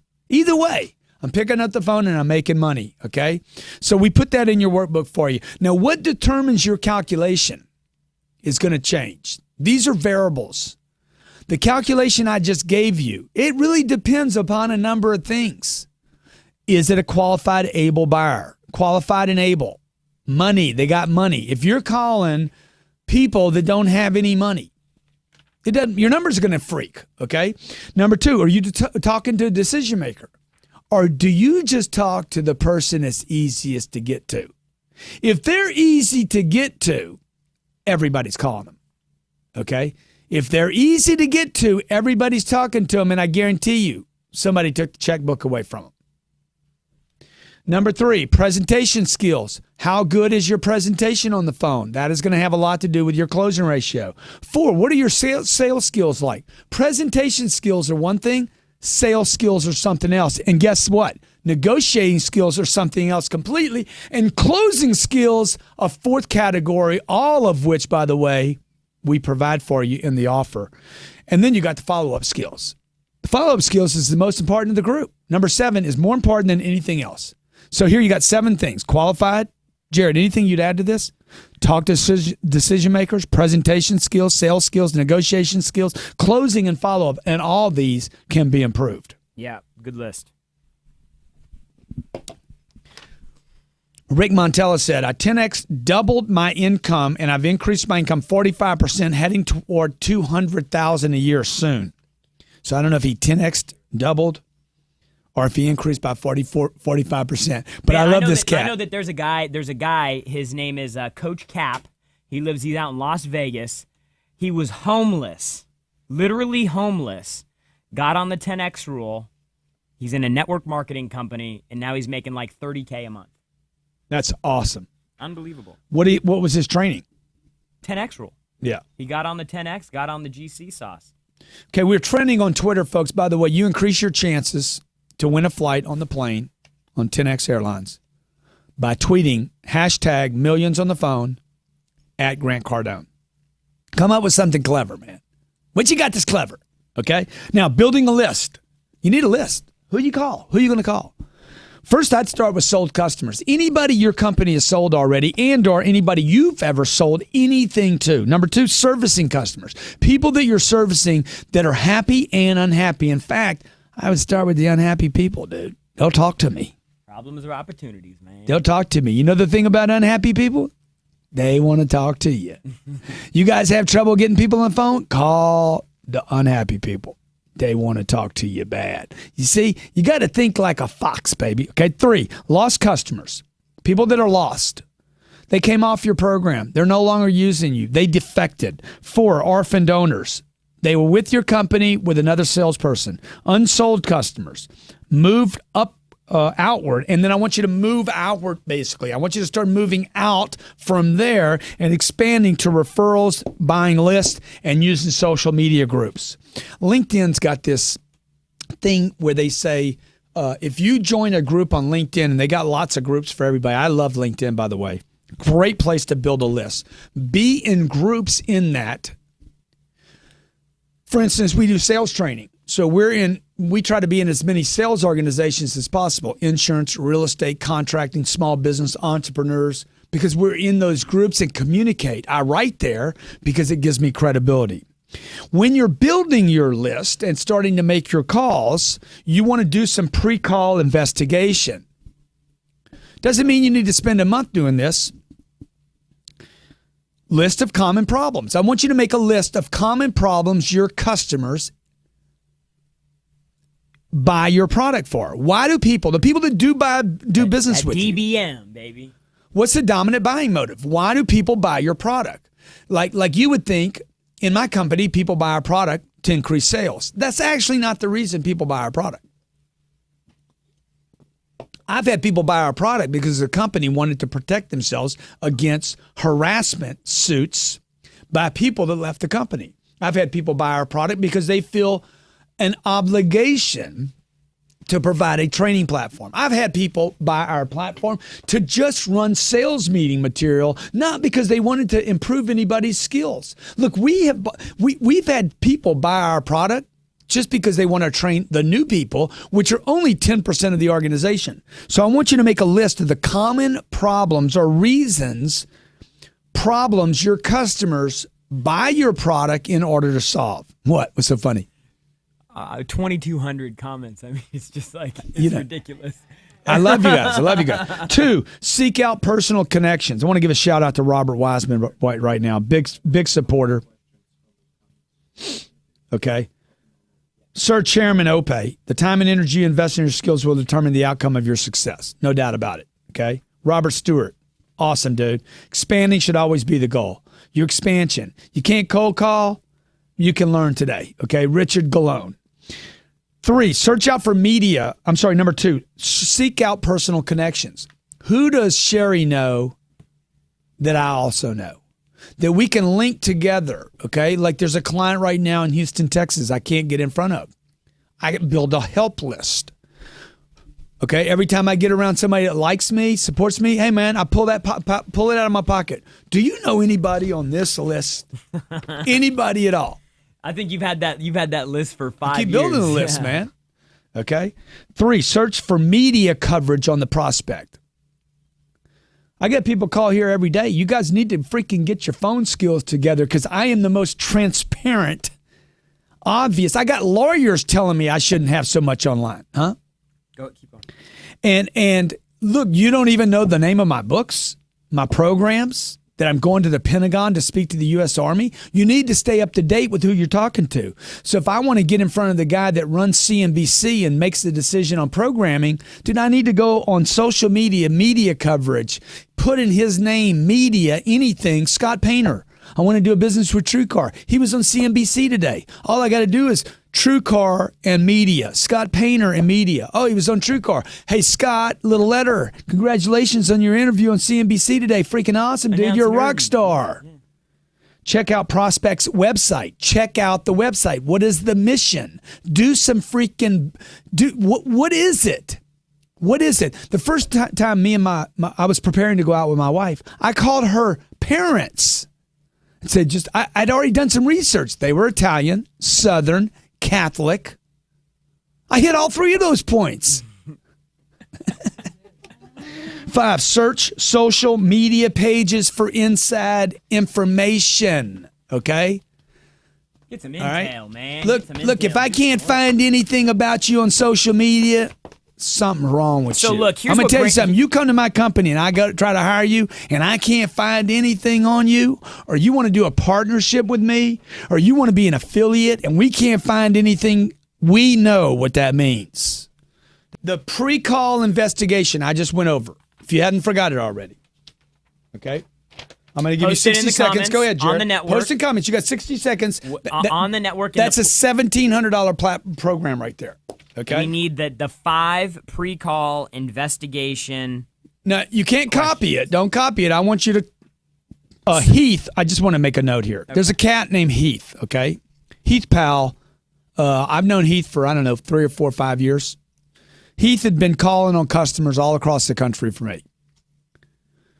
And because Heath was basically a gypsy on the road,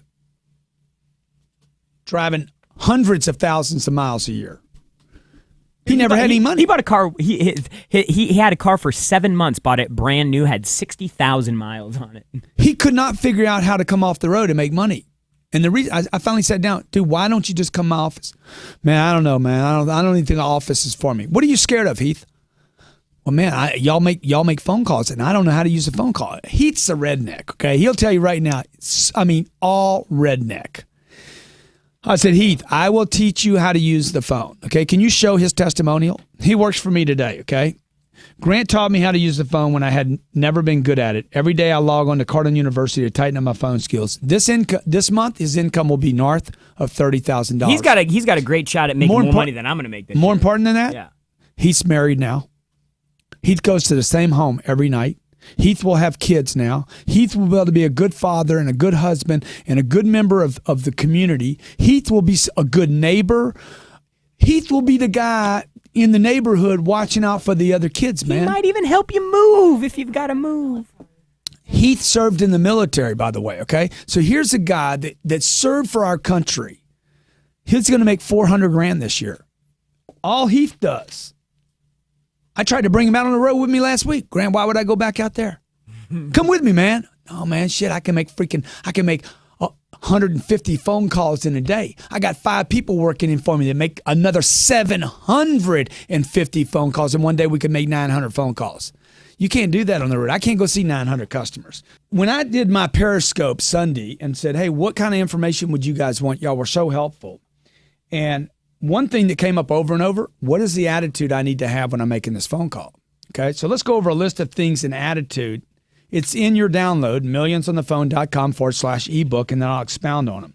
Number 1, you must believe that you can sell anyone. Now, how you develop that, that thing, that you believe for sure, no doubt, I can sell anyone anytime, okay? That's a trick. But that must be developed on the phone. You must develop this sense of being a killer. That you're going to go out and you're going to hunt something down that doesn't want to be caught and trapped and bring it back home. I know that's probably a bad analogy when you're talking about sales. Okay, Elena, do this for me. My wife's here supporting me tonight. Number 2, you must believe that your product is worth 10 times what you sell it for.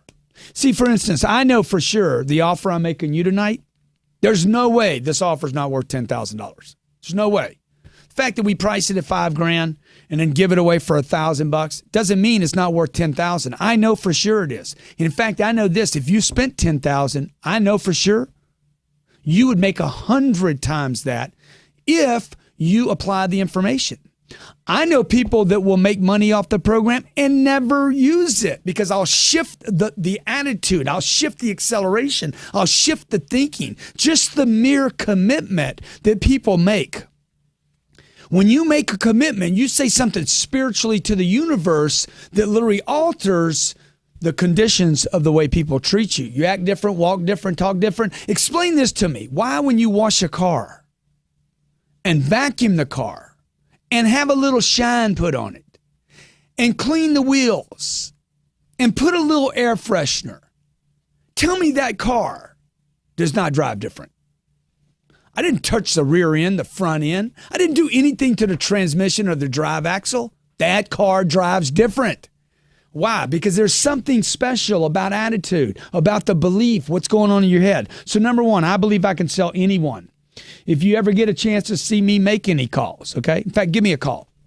Give me somebody to call. Give me somebody, I don't care who it is. Just give me a call for anybody, okay? You're going to see a guy that believes I can sell somebody something. Number two, you got to believe your products are 10x, worth 10 times more. Because if not, you're going to be like, I don't want to call somebody, man. How many people on that?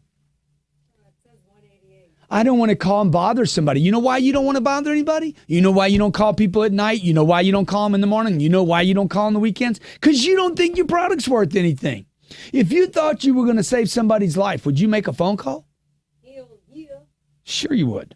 Number three, be willing to call back until somebody dies. Ready? Yeah, I'm ready. I need the phone back. I need your phone. Let me just use your. Can I use yours or mine? I need a phone. Here. Okay. Who is it? Silo. Who? So I know exactly what I'm going to do on this phone because I know what this phone call is about. We've been trying to call this guy, right? He's not answering Jared's number because he's probably tired of Jared. You got to be willing to call somebody back until they die. Somebody got to die. You want me to quit calling you? Die. No. Hey, we all just got off your millions thing. Dude, I'm calling you right now. What's up? Man, we're ready to go. We liked your webinar, man. I had like 6 of my BDC people on it. Dude, you're on right now. I'm calling you because I got a question for you. What's the question, Greg? Why haven't you done business with us yet? Listen, man, I'm going to do business. We're going to do that Cardone on demand. I love it. Now, did you know that I was calling you before this? No. Yeah, I mean, I didn't even know I was calling you until 30 seconds ago. Okay, other than yourself, okay, let me ask you, why are you going to do it, first of all? Why would you buy the program? Because I need the program, man, because it works for my people. My people need it. Yeah, why do you... To make more money. You need it to make more money, but, I mean, why do you want it? Like, you're making money now without it. I'm sorry, I didn't hear you. I said you're making money right now without it. Why do it? Why not just keep your money? Because I need to make more money, man. The potential is immense. Yeah, I'm with you. And what problem, like if you had this magical problem the program could solve, what would it be? Consistency. I think, in my situation, I need consistency with the individual, and I need consistency amongst the 3 stores that I run. Yeah. And let me ask you, other than yourself, who else would be involved in the decision? No, not Drusilla. Who would it be? Billy. Billy, man. Billy's tough, man. Billy Jr. or Billy Billy's Sr.? my man. That's what's taken me so long. Okay, what do I got to do to get Billy shut down and finished, inked, and paying me every month?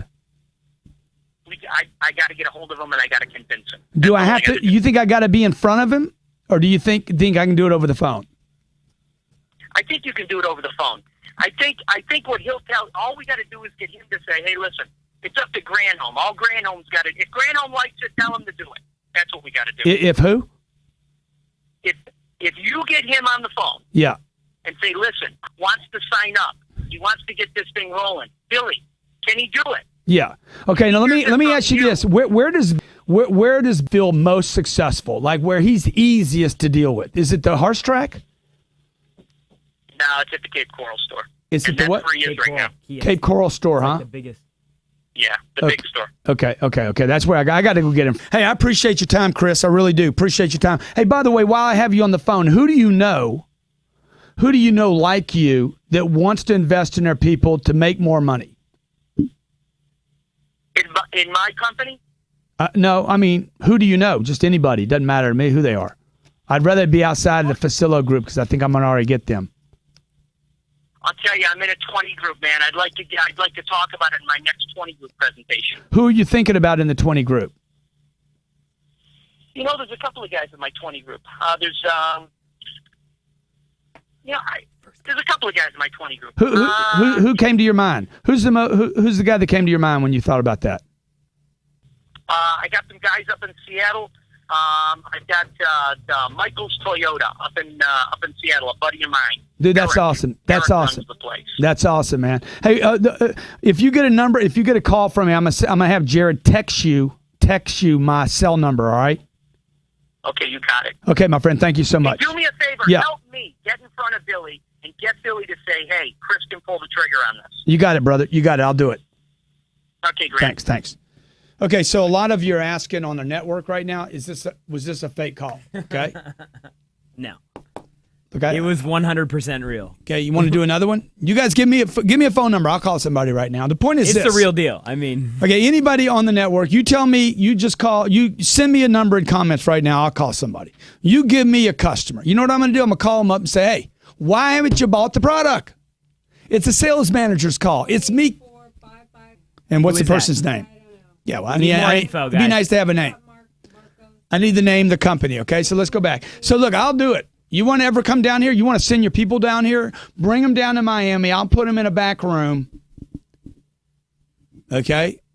And you give me a list of people to call. I don't care. The point is this. It's because my attitude's right, okay? Number one, believe you can sell anyone. Number two, believe your product is worth 10 times what you're selling it for. I mean, what did you guys learn? Help me out. What did you guys learn from that one phone call? Did I not try to take it away from him? Did I not do everything I've been telling you to do in this phone call? Did I not replace him with a referral? Did he answer the question when I asked him for a referral? Yeah, I know somebody. Yeah, but I got names. You don't. Yeah, next time the 20 group, I'll bring it up there. That's not a freaking answer. My daughter walked up to a man the other day and said, are you going to do business with my papa? We're talking about it. My 5-year-old said, that is not an answer. We're good. Bye-bye, Periscope. They didn't pay. Bye-bye. Okay? 3, be willing to call back until someone dies. Be willing to call back until someone dies. Know your pitch cold. Do I know my pitch? You guys think I know my pitch? Hello? Oh, yeah. Number 5. Hell yeah. Everything to gain, nothing to lose, okay? The cat I just called. I got everything to gain and nothing to lose. Number 6, believe you're the lowest price and the best value. What do I mean by that? I happen to know that I'm the highest price and the best value. That makes me the lowest price. It makes me the lowest price because I am the best, because we're used the most, because people get the most gain for my product. I could charge 10 times what I charge and I'd still be the best value. So you need to understand this calculation between price and value. The reason we offer deals like this is to drive traffic. I want to get you on all my program. Trust me, we're going to get you on more than just this at some point in your future. You want to spend millions of dollars on training because you're making hundreds of millions of dollars. Google doesn't worry about $1 million. They worry about $1 billion. You're worried about $49 and $9.95. Thus, therein lies the problem. Okay. So 6, you have to believe the lowest price is the best value. You have to believe you are the lowest price even when you're not. Number 7, treat everyone respectfully and never depend on one call. I think hit on number 6 again, because I think that's something that people have a really tough time kind of wrapping their heads around. That if you truly are the best company to do business with, even if you're more expensive, you're the lowest price. Dude, I got a guy that'll sell a product for $400 that we sell for $2,200. I know I'm the better product. Guy tells me the other day, well, man, so-and-so is lower than you. I'm like, dude, most people buy me and him because he's so cheap. They don't buy one of us. They're to put the two together. It's $2,600. What do you mean $2,600? He's $400. I'm $2,200. It's $2,600. They buy him because it's cheap. It's no big deal. No, I'll just take you, Grant. It's over with. See, I believe I'm the lowest price and the best value, but this is an attitude thing. This is something you got to fix. Never depend on one phone call. I'm not going to depend on one phone call to that guy. I got lucky in that phone call. I got seriously stupid lucky. I didn't sell anything. What did I find out? He's not the decision maker. I got to get in front of Chris. Bill. Huh? It's a contact. It's a contact, though. It takes a call from cold to warmer. It tells me in the pre-investigation, what are the secondary reasons for a phone call? Who are the other decision makers? Who are the other influencers? Where can I close Billy? He told me, go to that store. That's where you close him. Parts of the call. Okay, let's talk about the parts of the call. I want to break this call down. So look, if you think I've given you everything already and you already checked out, look, you hadn't learned anything yet. Okay, I'm getting ready to pour it on. I'm warming up for you. I promised you 2 hours. We're 2.5 right now. If this is too long for you, you can watch it later. But I'm going to give you the parts of the call. It's Tuesday night, 7:30. I'm probably the richest person on this phone call, and I'm still working. Okay? You understand? I'm still working at 7:30 at night. I don't mind working. I'm trying to take care of my future. My future is not just about money. It's about helping people. I want to help you. And if I got to grab you at 7:30 at night, 7:30 in the morning, if I got to grab you with a Periscope, a tweet, a Facebook, a LinkedIn, a Google, whatever, man, I'm committed to my future, my legacy, and you need to be too. Okay, parts of the call. First, there's the greeting. One name only. I do not want you saying my name's Grant Cardone. And I don't want you to use the name of the company at this point, okay? Now, if you work for Beyonce, notice, it's Jay-Z, it's Beyonce, it's Kim, it's Kanye, it's G, it's Jared. Quit using your first and your last name. It means nobody knows you, man. Don't you get it? If you have a name like John, do not use John. Make up a name. Come up with a nickname. This is the game of money. Money follows attention. You must be interesting first. You must grab and hook attention.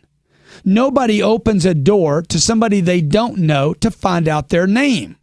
They open the door to find out what the hell you're doing on their porch. Number 2. What is the reason you are calling? Why are you in my face? Why are you on the phone? Hey, Mr. Cardone, how are you doing today? Did you really call me to ask me how I'm doing? Nobody likes that. Miami, huh? How's the weather? How's the weather down there? Dude, are you a weather reporter? 3, qualify the lead. What is the recurring problem, the magic problem, the money question, and who are the decision makers? These are stupid qualifiers. Nobody teaches this, not even my friend, the great Jeff Gittimer or Brian Tracy. What is the recurring problem? I did it with Chris on the phone. Yep. What is the problem you'd like to solve? What is that recurring problem? Number 2, what is the magic problem? Dude, if I could snap my fingers and solve this problem, if I was Twinkles or if you believed in magic and we could solve a problem, what would it be? Number 3, the money question. How many times did I ask him, dude, why would you do this? You guys are making money now? Does that seem like a backward sell to you? Why would you guys spend money on this? Man, that one question can change everything. Anytime you're in the close, anytime you're in a deal, you need to ask people this question. Why would you invest money in this program? Why would you invest money? You know talking to me is going to cost you something. Why would you do this? You need to tweet that out to me. Tweet it out to me. Why would you spend money on a program? Why? Why would you spend $1,000 on a program? You guys are making money now. See, I can't help you close you. You got to close you. So when you're selling a $300,000 automobile to somebody over here at Prestige in Miami and the guy's looking at a Lambo, I'm going to ask him, hey, man, let me ask you a question. Why between me and you, why would you spend $300,000 on your 6th car? I'm sorry, this isn't your first car, is it? No, man, I got 6 cars. Why would you spend $300,000 on a car you're only going to put like 2,000 miles a year on? You're going to drive it to live this Saturday night. You're going to have somebody park it. You're going to bring it home and not use it for another month. Why would you do that? This first thing he'll do, he'll shake his left arm where his watch lives. I had a guy actually tell me that. Dude, I spent more than that on my watch. Okay. Hey, I'm with you, baby. What did he just do? He made sense of his purchase. Okay. So that's called a money question. Who are the other decision makers? Now watch what happens here. Hey, who else is going to be involved in the decision on your Lambo? You got to be careful with this question because high ego people get a little freaked out. I am the decision maker. Okay, like they'll get offensive. No, I understand that you're the decision maker, man. Cover it with this. I understand you're the decision maker, but you know what? Sometimes other people want to be involved. I know you're the guy, but sometimes guys like you want to get other people involved just to make them feel good. Yeah, man. Well, I might want my dad that's going to co-sign. Look at it. Number 4, the appointment. When can we get together? Can we get together tonight? If I can make time tonight, can you see me tonight? How about before 8, after 8? Okay. I've taken phone calls at 8 o'clock at night and said, hey, can we do this in 30 minutes? Or you want to do it at 10 o'clock tonight? 8:30 tonight or 10 o'clock tonight? And then shut it down and close. Okay. That's the parts of the call. Now you got to nail the first 20 seconds. You got to nail the first 20 seconds. Who are you? What's in it for me? With them. What's in it for me? Every call that I have and every call I'm about to show you has hooks. It creates interest. You got to be interesting and you got to lay hooks into the receiver of the communication. 3, why are you calling them? Why? What is the reason? Why do you have me on the phone? What did I do with Chris right from the get-go? Anybody can learn this. What I just did was not some freaking super talent. Why haven't you done business with our company? The reason I'm calling Chris is I want to know why haven't you bought from us? I didn't know Chris was on the webinar tonight. Somebody gave me a phone number, somebody to call. You want one? I need a name. I can't call and say, hey, I'm an idiot on the phone. Right here. Yeah. Okay, yeah. Now watch what I'm going to do. I'm going to nail the first 20 seconds. Who is the person I'm calling? Okay. No matter how many of these I do, nobody's going to believe it. You people that are so skeptical out there. Somebody gave me a 484 number, but I don't know who it is. Here, I got. You want me to dial it on my phone? Yeah. Well, I don't have. Yeah. No, I have a phone right here. Here. Who am I calling? Here, let me do it on mine. Let me do it on mine. No, not mine. My wife's like, no, not yours. Okay. Sherry's, no, not yours. You got to nail the first 20 seconds. Is, okay. Why are you calling them? Where did you get the name? Where did you get the name? That's one of the things I have to nail in the first 20 seconds. Okay. What's in it for the buyer and check the trust. What do these people sell and who are they? It's an insurance company, 4 salespeople. His name's Barry Stover, and you got his name from Tyler Clackham. Who's Tyler Clackham? I think he works for him. He's telling you to call his agent, his broker. About what, dude? What am I calling about? I mean, I got to know something. You can't make a call. I mean, I can try. What am I going to say? Hey, what am I calling about? Why don't you try? Just call him. Tell him about us. What should I do if he doesn't answer? Now this is freaking weird, dude. You guys have phones? Pick up your phone the first or second call. If you're going to answer the phone, answer it. Answer it quick. This is Barry Stover. If you're calling me Monday through Friday between 8:30 and 5, please hang up and call my office number.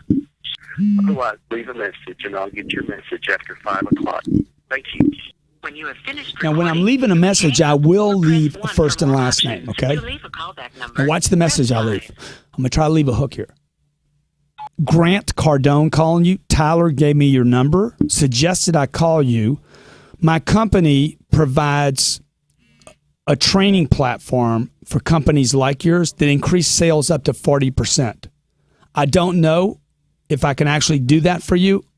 I'd have 3 questions to know whether that's real or not. If you have interest in that, please call me back.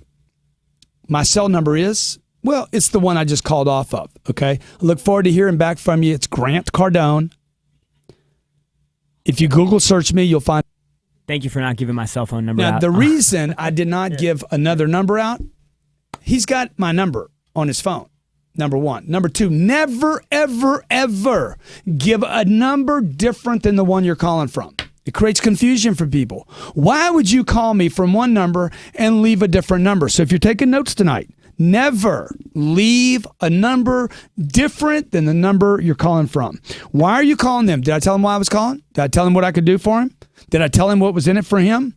And did I check the trust? Okay, Tyler told me to call you. Hey, how did I validate trust? Third-party data. Google search my name and you'll find out everything you need to know about me. You must nail the first 20 seconds. When you meet somebody door to door, when you do a cold phone call, who are you? What's in it for the buyer? Why are you calling them? Where did you get the name? I told them where I got the name. What's in it for this guy? 20 to 40%. Don't know if I can actually do that for you. And check trust, build trust, or use third parties, okay? Very similar to what we've covered on an elevator pitch. Look, if you perfect a pitch, don't worry about the long script. Worry about the first 20 seconds. You got to get your elevator pitch down to a commercial. Notes on elevator pitches, because you asked, and you're asking right now. Number one, can I have your full attention for 20 seconds? When he calls me, thank you for calling me back. Can I get your uninterrupted, undivided, complete attention for 20 seconds? What have I just told the buyer? Dude, I'm going to be here 20 seconds and I'm disappearing. 2, I'm going to show you a product that will increase your sales. Can I show them the script? I'll increase your product 40%.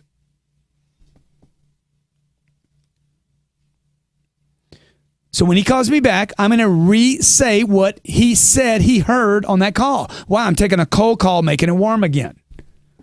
Folks, if you're forgetting this as fast as I'm laying it out, as fast as I spit, you forget. Millionsonthephone.com/invest. Millionsonthephone.com/invest. It's millionsonthephone.com/invest. I promise you, you're forgetting more than I'm giving you right now. You're forgetting is costing you more money than this is going to cost you at $995. It's a $5,000 program. I'm going to send you $1,200 worth of goodies. Let's go back to the elevator pitch. Can I have your full attention for 20 seconds? Yeah, man, that's why I called you back. But what did I just get? Agreement. I would even do this on a callback. I'm going to show you a product. I'd like to show you a product. I have a product that will increase your sales 40% guaranteed. If what I'm saying is only half true, are you the person to make a decision on a $40,000 investment? Dude, that's such a strong statement right there. Now, what did I just do there? Checked out the decision maker and I laid out price. 40 grand. Okay. I did this in a meeting in Boston last 3 weeks ago. I said, look, the number's going to be, let me just tell you, the number's going to be $1.8 million. You're never coming back to Boston. I'm never letting you back in the city if it's $1.8 million. Well, that's what it is. They called me back the next day. Let's work something out. Sooner or later, you got to bring the price thing up. I don't know what you're worried about. If your program's worth more money, tell them how much it costs. If it's not worth it, go climb under a rock, get in another business. What's your cell number? Where can I text you information? And will you make time to see me later today? Say, elevator pitch. I'm on the elevator. I'm in front of somebody. What do you do? I'm in the back seat of a car. Hey, can I get your full attention for 20 seconds? Why am I doing that? Even my daughter does that. Papa, can I have your full attention? Papa, bunch of people in the house. Papa, can I have your full attention? Yeah, baby, you got it now. It's a command. It's a question that desires attention. 2, I'm going to show you a product that will increase your sales 40%. You got to come up with your pitch. If what I'm saying is only half true, I'm on the elevator. Sir, are you the person that would make a decision on this? On a $40,000 investment? No, man. That would be right? We were in the airport in Dallas. I need sales training. Let me tell you what I do, man. Okay. You got 20 seconds? Yeah, man, I got 20 seconds. The guy asked me what I did. I'd still ask, do you have 20 seconds? Can I have your full attention for 20 seconds? I'm going to show you a product. We have a product. We created a product, an online platform.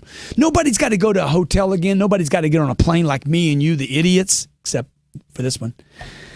We don't have to rent a hotel. We don't have to do anything, dude. Boom, I can go on my phone, my tablet, or computer, and I can increase the sales of your company by 40% guaranteed. Now, I can't do this for every company. I can do it for select companies with great products, great value, and that are committed to their people, okay? Now, if what I'm saying is only half true, I take it away from him now. If what I'm saying is only half true, would you be the person to invest $40,000 or make it a $40,000 investment? And the guy says, no, man, I wouldn't be the guy, but I can get you to the guy that knows the guy. I'm 3 down, but I'm with an influencer. Great, sir. What's your cell number? I don't want any other phone number. You guys ladies and gentlemen, quit getting phone numbers. CELL. There's more mobile devices on planet Earth than there are people. Nobody's got landlines. Nobody answers them. Nobody's got home phones. Nobody's got an office line anymore. Will you make time to see me tonight? When can I get a meeting? When can I put it on my schedule? When can I put it on my calendar? Can we find him in the airport right now? Where's he at? I want to club a baby seal. Is that out of bounds? So look, let's talk about some structure now. Structure of the call. Am I overwhelming you people? Dude, am I giving too much? Okay. When you going to make poverty There's an no impossibility? nobility in poverty. Yeah, you can't move. You guys can't move because you don't have any money. There's no mobility in poverty. There's no mobility for the middle class. The middle class can't move. People don't even have choices. That is not freedom, right? You don't want money for things. You want money for freedom, and you need skills to get the money that gets you to freedom. Structure of an outbound call. This is Grant with, okay, let me just show you the structure. You can fill it in. The reason I'm calling is, so number one is the greet. Number two is the reason. Number three is you qualify. To be sure I'm not wasting your time, let me ask you, do you qualify? Notice I'm reading right off the list. Does this sound like I'm reading? Put the camera on me, Robert, and I'm just going to read this. And tell me, if you were doing a phone call right now, would you know? To be sure I'm not wasting your time, let me ask you. Do you even qualify for this product? Okay. Do you have a roof at your house? Do you have a refrigerator? Do you guys have electricity? Well, yes, we have electricity. Then you qualify. Do you hate your electric bill? Yes, I do. Have you ever had a speeding ticket? Asbestos? Have you ever had a claim against you? Whatever you're selling, right? Whatever your pitch is. Do you guys have a website? Yes, we do. Do you have internet where you work? What are your main issues? Okay, so you need to come out with a claim. Okay, the reason I'm calling is under reason, go back to this so they can see the script. You need the hooks here. Hey, the reason I'm calling is I work with an IT group that fixes website conversions, increases website conversions 500%. Now, to be sure I'm not wasting your time, are you interested in website conversion? Okay. When's the last time you looked at your conversions? You got a beautiful website. I'm intrigued by it. Don't find anything wrong with their website right now, okay? If half of what I'm saying is true to you, I could convert 250%. If half of that is true, it's 125. If half of that is true, man, it's a 60% increase. If half of that is true, it's 30%. Look, why have you not done this already? Why have you not handled the conversion issue on your, what have you ever considered a conversion? So you got to literally work these qualifying questions out to fit you. Other than yourself, if I could do what I'm saying I can do, who would be involved in decision making? Would you make time to see me later today? If I could get to your office, if I could call you back, if I could do a go-to meeting, a Skype, a webinar, do you have a pencil handy? Write this down. Now, this is the first time I brought this up.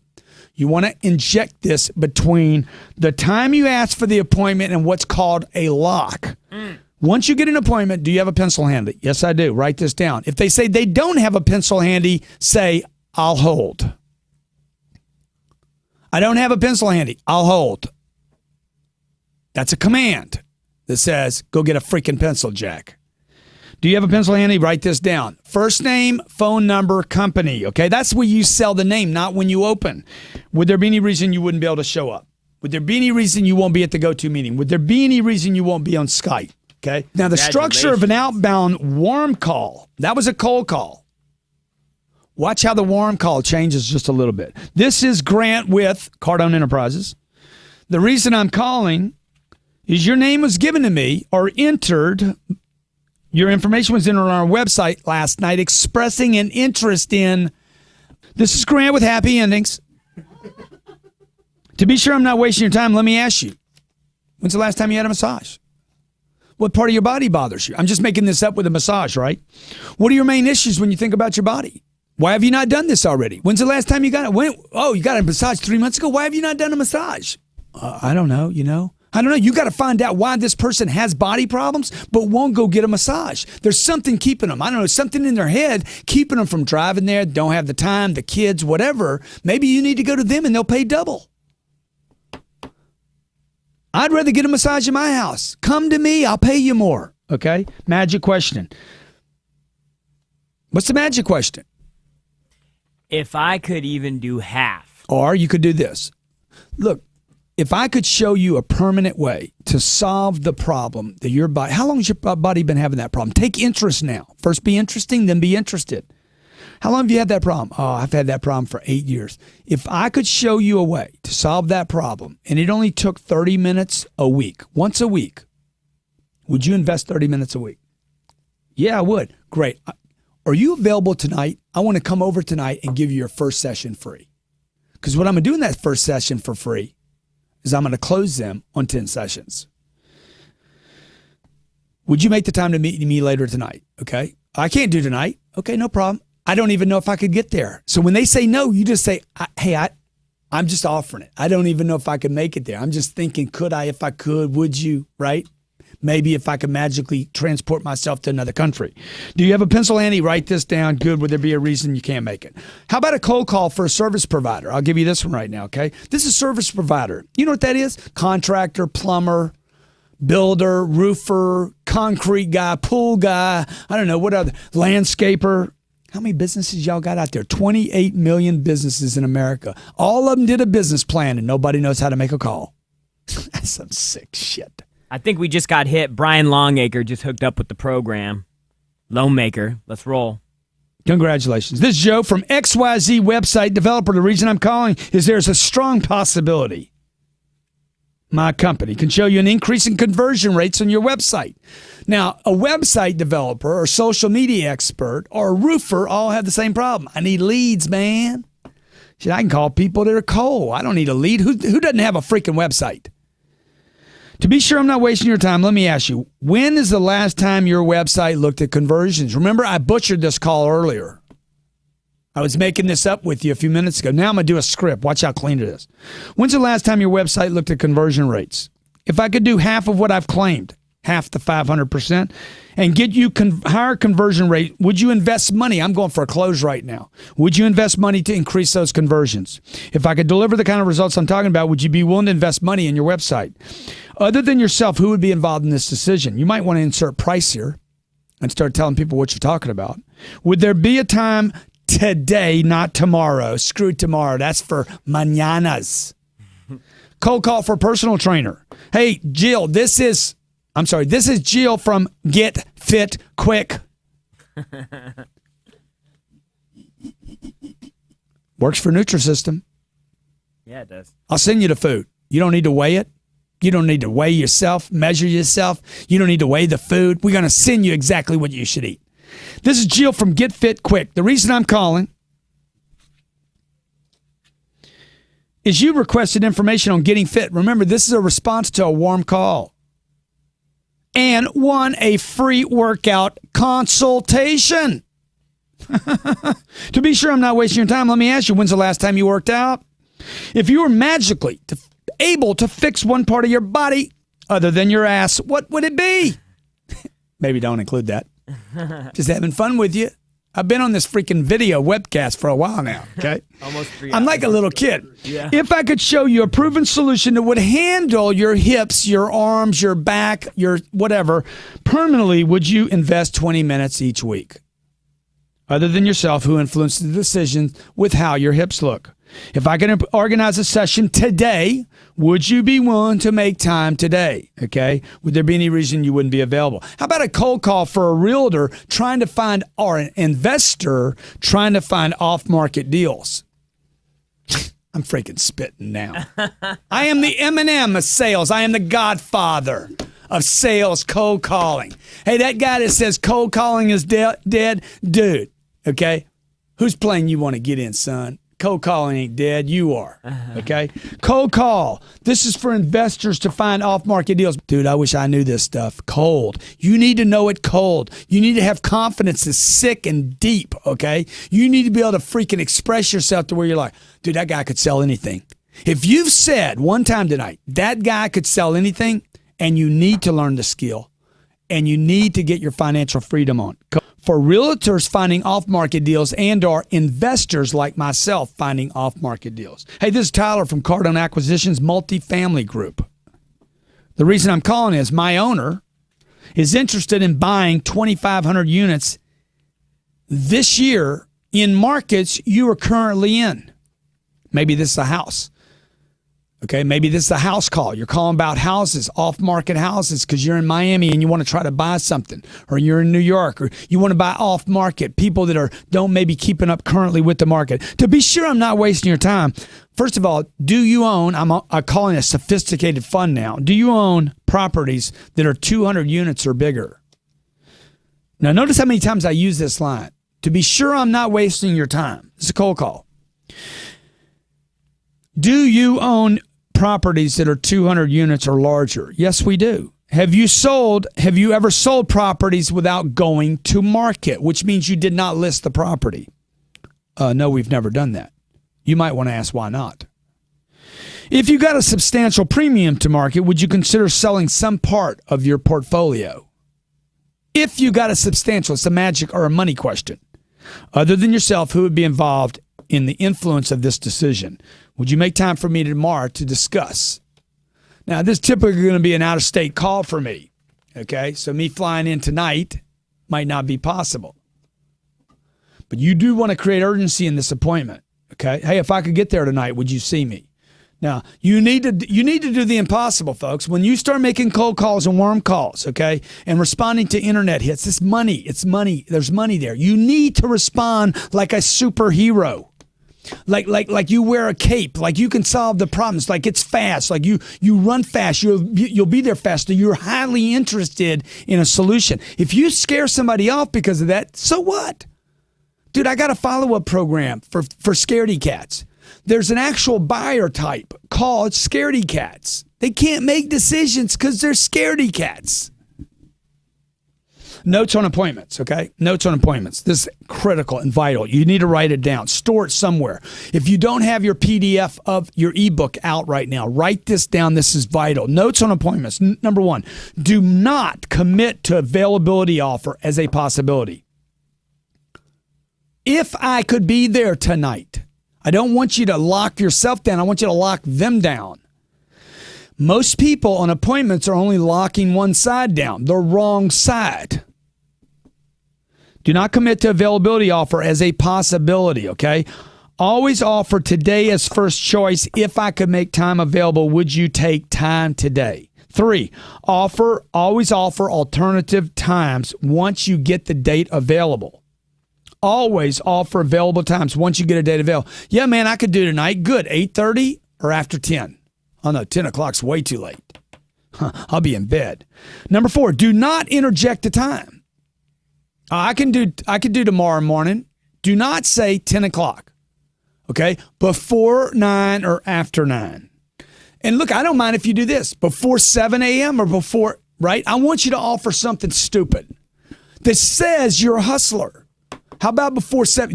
Are you before 7 or after 7? Did you get up at 7 o'clock, dude? Nobody does that in America anymore. Always lock the appointment. Would there be any reason you couldn't make it at 7:30? Confirm the appointment the day within a text. Don't drive all the way out there without texting somebody saying, dude, we good? See, most salespeople hate that. Most companies hate that pitch right there. I don't want to check. The guy might get out. If he's going to get out, let him get out before you drive over there. Never make the prospect wrong for being a no-show. You're going to have people no-show. Okay, door to door. Is it different? Wow, do you want to share that quote down there at the bottom? What does it say, Jared? Solid appointments with the right person improves your ability to close the sale from 10% to 67%. Yeah. Solid appointments with the right person improves your ability to close the sale from 10% to 67%. So you get in front of 10 people with the right people, with the right call, qualified, able, willing, wants to see you. I'll close 7 out of 10 of those deals, and you'll close 1 out of 10, skipping along like an idiot, okay? How many more reasons do I need to give you? Do you want to be a 10% player or a 70% player? Mark Cuban, you know what Marky says? Dude, I'm right 80% of the time. I don't need to be right all the time. Hell, I could be right half the time. Warren Buffett, I'm right half the time. I'm right half the time. I don't need to be right every time, okay? You guys not swinging, but you can't be right 10% of the time and it pay off. You need to be right more than that. Otherwise, in this game, you're going to quit because you're going to be destroyed so much, so often, then you're going to be like, shit, man, I can't do it. You guys are going door to door. We work with so many door-to-door companies. Hey, my name's Jill with Solar Savings. I've never done door-to-door solar sales, but you create a script for it. The reason I'm calling is my neighbor suggested I come see you. They were lucky enough to qualify to have their electric bill lowered, and we have 4 more that we can assign in the neighborhood. To be sure I'm not wasting your time, let me ask you, have you ever considered alternatives to reduce your electric bill? B, if we could fix one thing about the bill, what would it be? Guess what? If I could show you a solution that would achieve a 25% savings, would you take time to look at it? And last, D, other than yourself, who would influence the decision when it comes time to saving money? You like the pitch, Jared? I love the pitch. Jared, have you ever seen this? No. Have you ever seen this material? I didn't. If I could get you in today, if I could come back and see you today, if I could get the company to allow me to come back, would you be available? Everything I'm telling you to do is right here. Notes on door to door, okay? Notes on door to door. Physical distance. You need to create physical distance between you and the buyer, you and the prospect. You need to tell them, look, I'm not here to sell you anything. You need to tell them I'm going to be gone in 20 seconds. This is going to last 20 seconds. The reason I'm calling must be tight and must benefit the person. Qualify and create exclusivity so I don't waste any of your time. Would you like to save? Would you consider? If I could do those things, man, I could spit on, dude. Tools of the trade. What are your tools? Do you have a mirror? Do you have a camera? Do you have a written out reason for calling people? Written out reason. The reason. Do you have the script? Do you have a timer? Do you have a CRM? Do you take good notes? Do you record the key data? Do you use social mediums, Google searches? Do you have a help list? And do you tell my salespeople to bring in a lead? Somebody they can't close. Anybody that's watching this for my sales department, bring me a lead right now. Do you have a manager available to make a call? Do you know the objections? Do you know the objections the customer's going to give you? It's going to be this, folks. Not interested. I need to talk to my wife. Can you help me out here? I'm not interested. I need to talk to my wife. Let me think about it. Leave me some information. I don't have time. It's a budget, price. We never make a rash decision. It's a bad time. There's too much money here. I can't afford it. The price is too high. Let me try it for a while. Free trials? Oh, you do free trial? Oh, free? Do you? Please give me a free trial and I'll try it. Hey, let us try it for a while. I didn't use the one the last time I bought something like this. I didn't use it. Okay? These are your objections. These are your only objections. I've got one. Go ahead. Call him. I'll call him off my phone. I don't mind him having this one. Okay. Okay? What is it? Who am I calling? 8. I'm calling back somebody. Now, this is called a manager call, okay? This is called, I'm actually going to be looking for the objection here. To an automatic voice See, message Patrick's a system. freak. Grant Cardone, can you do me a favor and call me back? I need some input from you that you're the only person on the entire planet out of 7 billion people that can give me the information I need. No, baby. Because my wife keeps wanting me to leave the office. You never call from a cell phone and leave another number. It is ridiculous. This is this guy runs 10 companies. He does not have the time to take my call and then call back that phone. And by the way, I don't want him calling that phone. I want him calling this phone because that way I get his freaking phone. So you, young lady, okay? So here's your objection strategies, and then I'm going to turn it over to Jared, okay, for a second to talk about our offer. Because, folks, I want you to get this tonight, okay? When this webcast is over tonight, and I pick whoever's going to fly on the plane, the product goes to $7,000, okay? The objection strategies. There are 6 steps to handling every objection. I tell you what, Jared, you know what?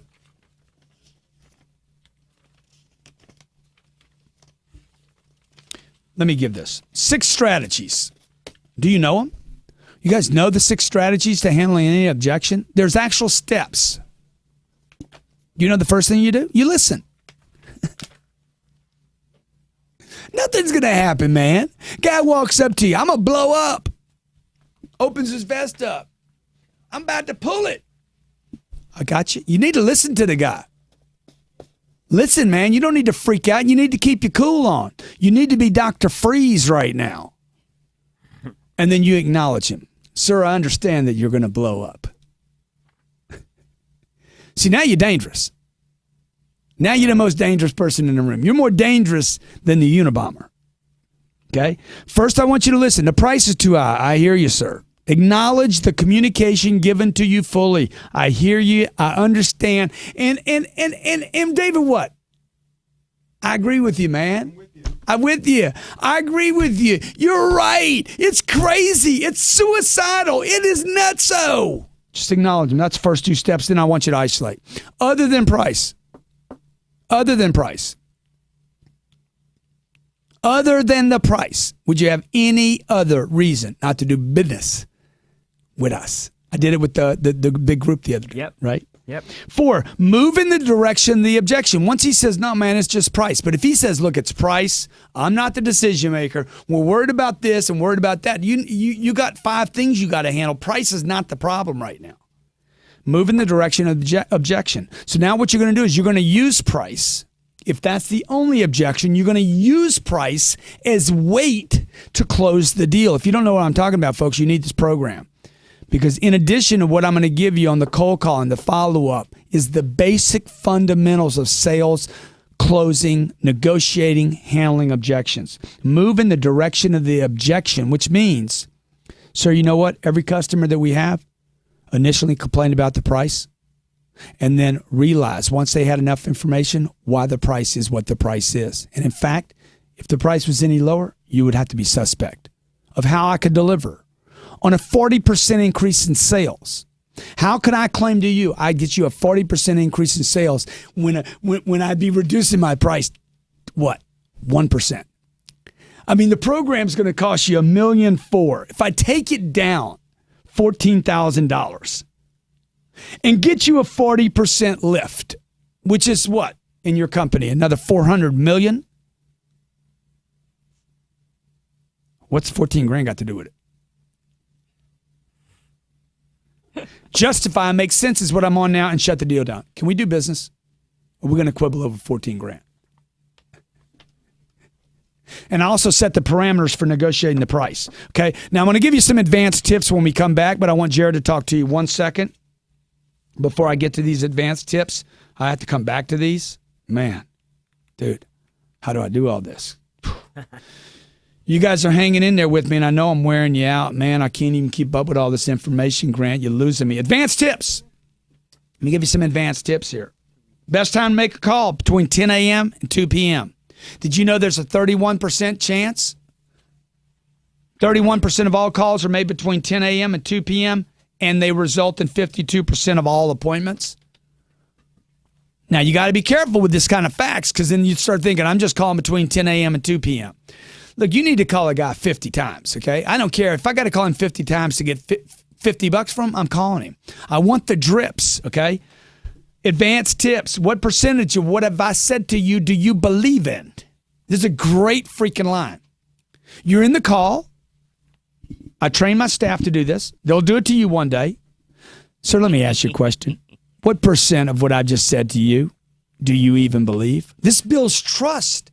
This is one question that will build trust faster than anything you can do. What percentage, for instance, in this video webcast, okay, what percentage of what I've shared with you do you believe? Is it half?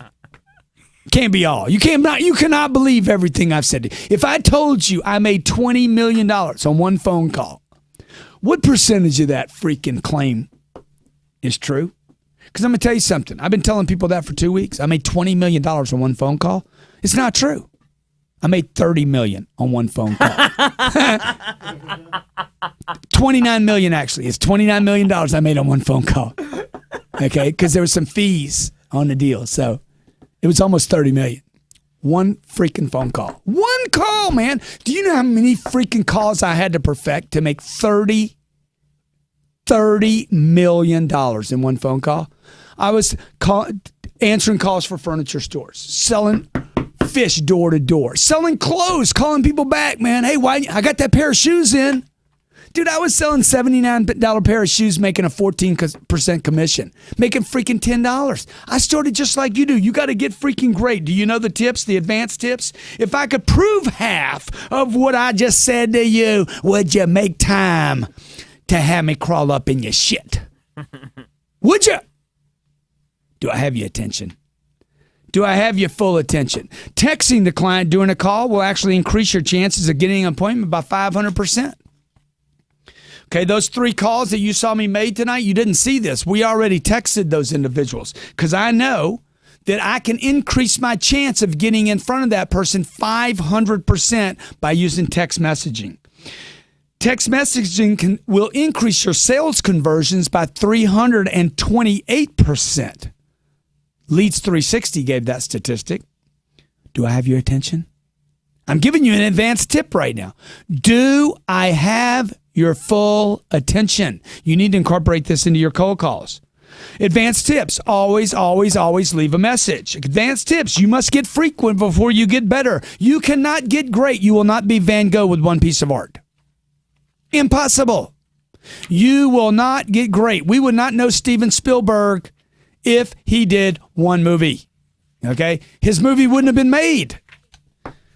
Advanced tips. Look for other influencers. In firms of 100 to 500 employees, an average of 7 people will be involved in that decision. We'll find out the 7 influencers of the company. Advanced tips. You must turn prospects for discovery. It's a discovery call. The reason I'm calling is to ask you, why have you not yet bought our product? I did that call to that gentleman I just left the message for. You're the only person on planet Earth, 7 billion people that have the information I need. Did I give him the information? Did I tell him why I was calling? No. Hook every manager in this country, every business owner in this country. That one question right there would pay for your program hundreds and hundreds of times. One question. How much information do you need out of this program tonight to make the $49 worthwhile? To make a $1,000 investment? To have something tomorrow to teach your people with? What if you just use this for meetings? It's a $995 program that will, when I finish this tonight, will be $7,000 for the same program. And I guarantee you we're going to sell something. No doubt about it. We will sell programs at $7,000. That program that I'm talking about, companies pay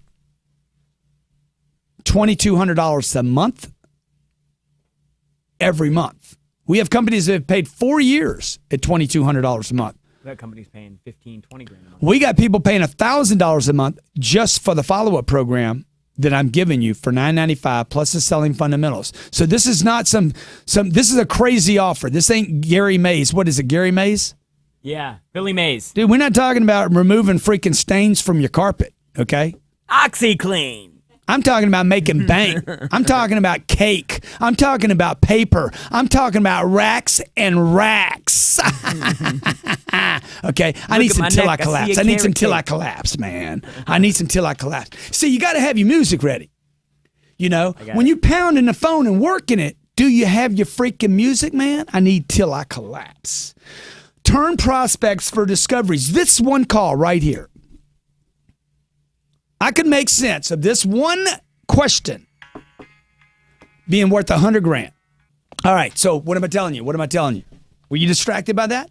Let me tell you why I did that. Because you need your freaking amp music, baby. It's one of the tools of your trade. What's your music? Is it with you? What do you do to shift your attitude? What do you do to get energy? I know what y'all do. Y'all eat candy bars and smoke cigarettes. You take breaks. You run out and cry to yourself, call your wife, your kids. Dude, have I done any of that? I sit in a chair, I plant myself. I needed to take a piss for the last 2.5 hours. I ain't getting up, and you shouldn't either. Never leave your seat. Pitch. There ain't no money on a break. There's no money in candy bars. Congratulations, everybody that's purchased. We can't even go through the list now. There's so many people. Thank you so much. This is the worst product that I drink. I drink it for the little buzz, the little whatever that I think it gets caffeine. And you know what? I ain't using it anymore. All I did was take sips to keep my spit wet. 10X water, always better. Okay, best time to call. When is it? Between 10 a.m. and 2 p.m. When's the next best time to call? Anytime, son. Anytime. 10 o'clock at night, 12 o'clock at night, 2 o'clock in the morning. You call when you want to call till I collapse. I'm going to make a call. Tips on leaving messages, okay? I think I've covered some of this, but I want to go over it with you. Number one, never leave a number different than the one you're calling from. My wife would have made this mistake 3 times tonight already. Don't leave your message. Don't leave your phone number. Then don't call from that damn number, okay? Number 2, always text in combination with voice message. Now, here's a trick. I want to be on a headset. I want to be texting from this. Okay? That's a trick. When you leave the message, call me back leave the message on your headset, not the text. So I'm obeying this guy from 2 directions. Why? Because I can text photos. I can't do this over a phone yet. It'll happen, but we're not there yet. So I'm going to be on a headset. Do I have a headset in here? I'm going to be on a headset. I'm going to be talking to the customer. I'm going to probably have a dialer. It's going to be one of the tools. I'm going to have my mirror set up. I'm going to have a video camera freaking recording me. Not for them, for me, man. Okay? Everything I'm telling you, I've done myself. So I'm going to have a headset on. Okay? Hands-free. I want to be hands-free. Okay? And I'm going to have a cell phone. Why do I want that cell phone, dude? I want to be freaking banging on this guy or this gal. I want to be texting data because I know texting increases response 9 times. It's not the 10X rule, but Bubba, it's in the neighborhood. We could burn the neighborhood down with 9X. Dude, if I was in Baltimore last night, I'd have been one of those guys driving a car through the thing. But, I'm too busy working. I'm working, okay? So number 3, always follow up a voicemail with an email. My office makes this mistake constantly. Leave a voicemail, email the people. 4, always talk to someone. Always, always, always. I don't care if you got to go down to the shipper. Talk to somebody at that company. So Jared's seen me literally make, hey, is Bob there? No, he's not there. Great. Can you send me the voice message? Yes. Voice message. Bob, Grant Cardone, give me a call. And then I hit 0 to go back to the operator. Who's under Bob? John is. Hey, John. John goes to voicemail. John, Grant Cardone, I just left a message for Bob. Need you to call me back. Bob and John. Okay, boom. Before it hangs up, hit 0. Go back to the receptionist. Who's underneath John? I am. Okay, number 5, send a handwritten letter. Number 6, send a gift. Y'all gifting people? Y'all sending gifts? When's the last time you sent a gift? What's wrong with you, man? You worried about a gift? You guys worry about $3, $5, $10? The reason you don't have money, man, is you're thinking small. Think big. What's the potential? What's the opportunity? And what about the gatekeeper? You're not sending the gatekeeper some freaking goods? Be respectful to her. Send her a thank you letter, or him. Send a gift. Win them over. Okay? Bribe people. We had an interview at iHeartRadio with Blaze. She runs iHeartRadio. Our first meeting went like this. Blaze. Elena walked in with Chanel bag. What's this? That's a bribe. That's what that is, man. Nah, it's just a gift, man. But if it influences you, all the better. See, I'm just transparent. That's one of the things about a call, right? You want to be transparent, honest, upfront. Tell them everything. You don't need to hide it. Are you trying to sell me something? Yeah. I'm sorry I'm doing such a bad job that you had to ask. Sign right there. See, I don't get distracted. I'm in the deal. Be respectful, be transparent, be honest, believe in your product. Believe in your product 10 times more than it's worth. Treat the gatekeeper like a buyer. Like a buyer, not like a gatekeeper. They are influencers and decision makers. Sherry sits 16 feet from me. Why do you think she's there, man? Okay, follow-up facts. Look, follow-up is the holy grail of the phone. It is the holy grail. If you could only teach me one thing, if I could show you $1 million right now, it is the Mac Daddy of sales. And any great salesperson will tell you this. 2% of sales are made on first contact. Only 2%. You got a 2% closing rate on a first contact, you're great. People are like, I close 40%. Dude, then you're freaking Godzilla. How much money you make? I make $60,000 a year. Then you're stupid. You don't ever go to work. Okay? If you can close 40 and 50%, then you just need more people in your pipeline. or you need to call more people back. Because watch what happens. 3% of sales are made on the second contact. Only 25% of all salespeople on planet Earth ever make 2 contacts. 5% of sales are made on the third contact. Watch what happens now. When you make the 4th contact, you double. When you make the 5th to the 12th contact, you go up 8 times. The real money, the real pro, lives at the 80% rule. You ever heard the 80-20 rule? 20% of the people sell 80% of the product. You know why? Because only 20% of the people do 80% of the follow-up. Management, business owners, you want your people following up? You got to get them the follow-up program. Get it for yourself. It's $1,100 for just the follow-up program.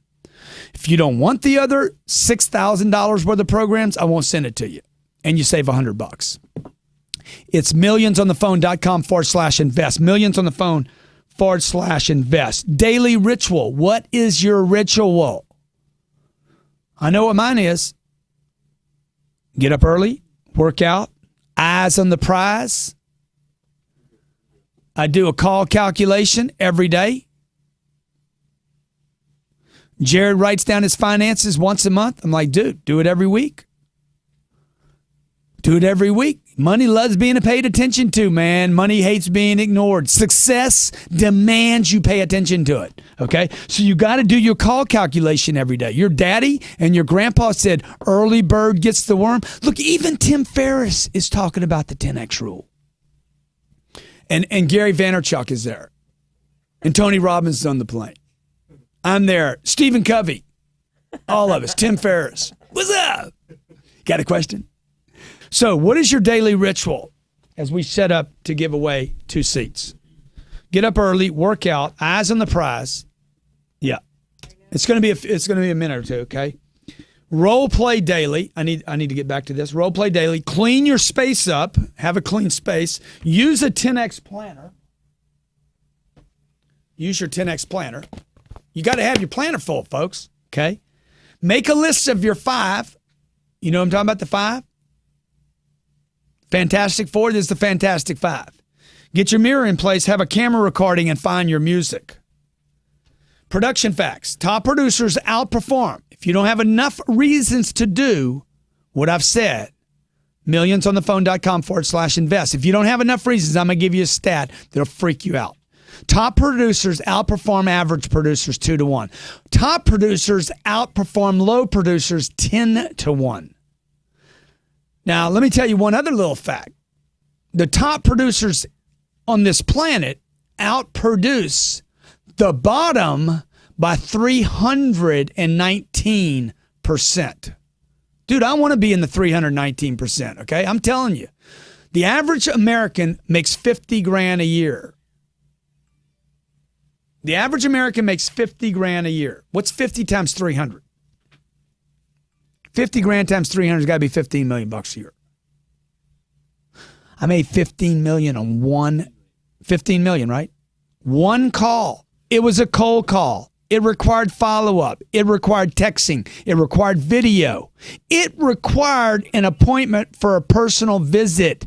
It made me $29 million in one phone call. What do you want, man? What do you guys want? Top producers outperform average producers. Top producers outperform the bottom producers 10-1. Why do you think I wrote the 10X rule? Because I want you to be in the 10X, man. You want to make the big bank? You want to make the big money? You want to pay the big taxes? You want to get audited? You want the big car? You want to pay cash? You want to tell people that you don't want to do business with? F off, I don't want your business? You need a full pipeline. You got to learn the phone, okay? You want to make 300% more money than other people? Read books, consume content, get around great people, surround yourself with solutions, invest in yourself.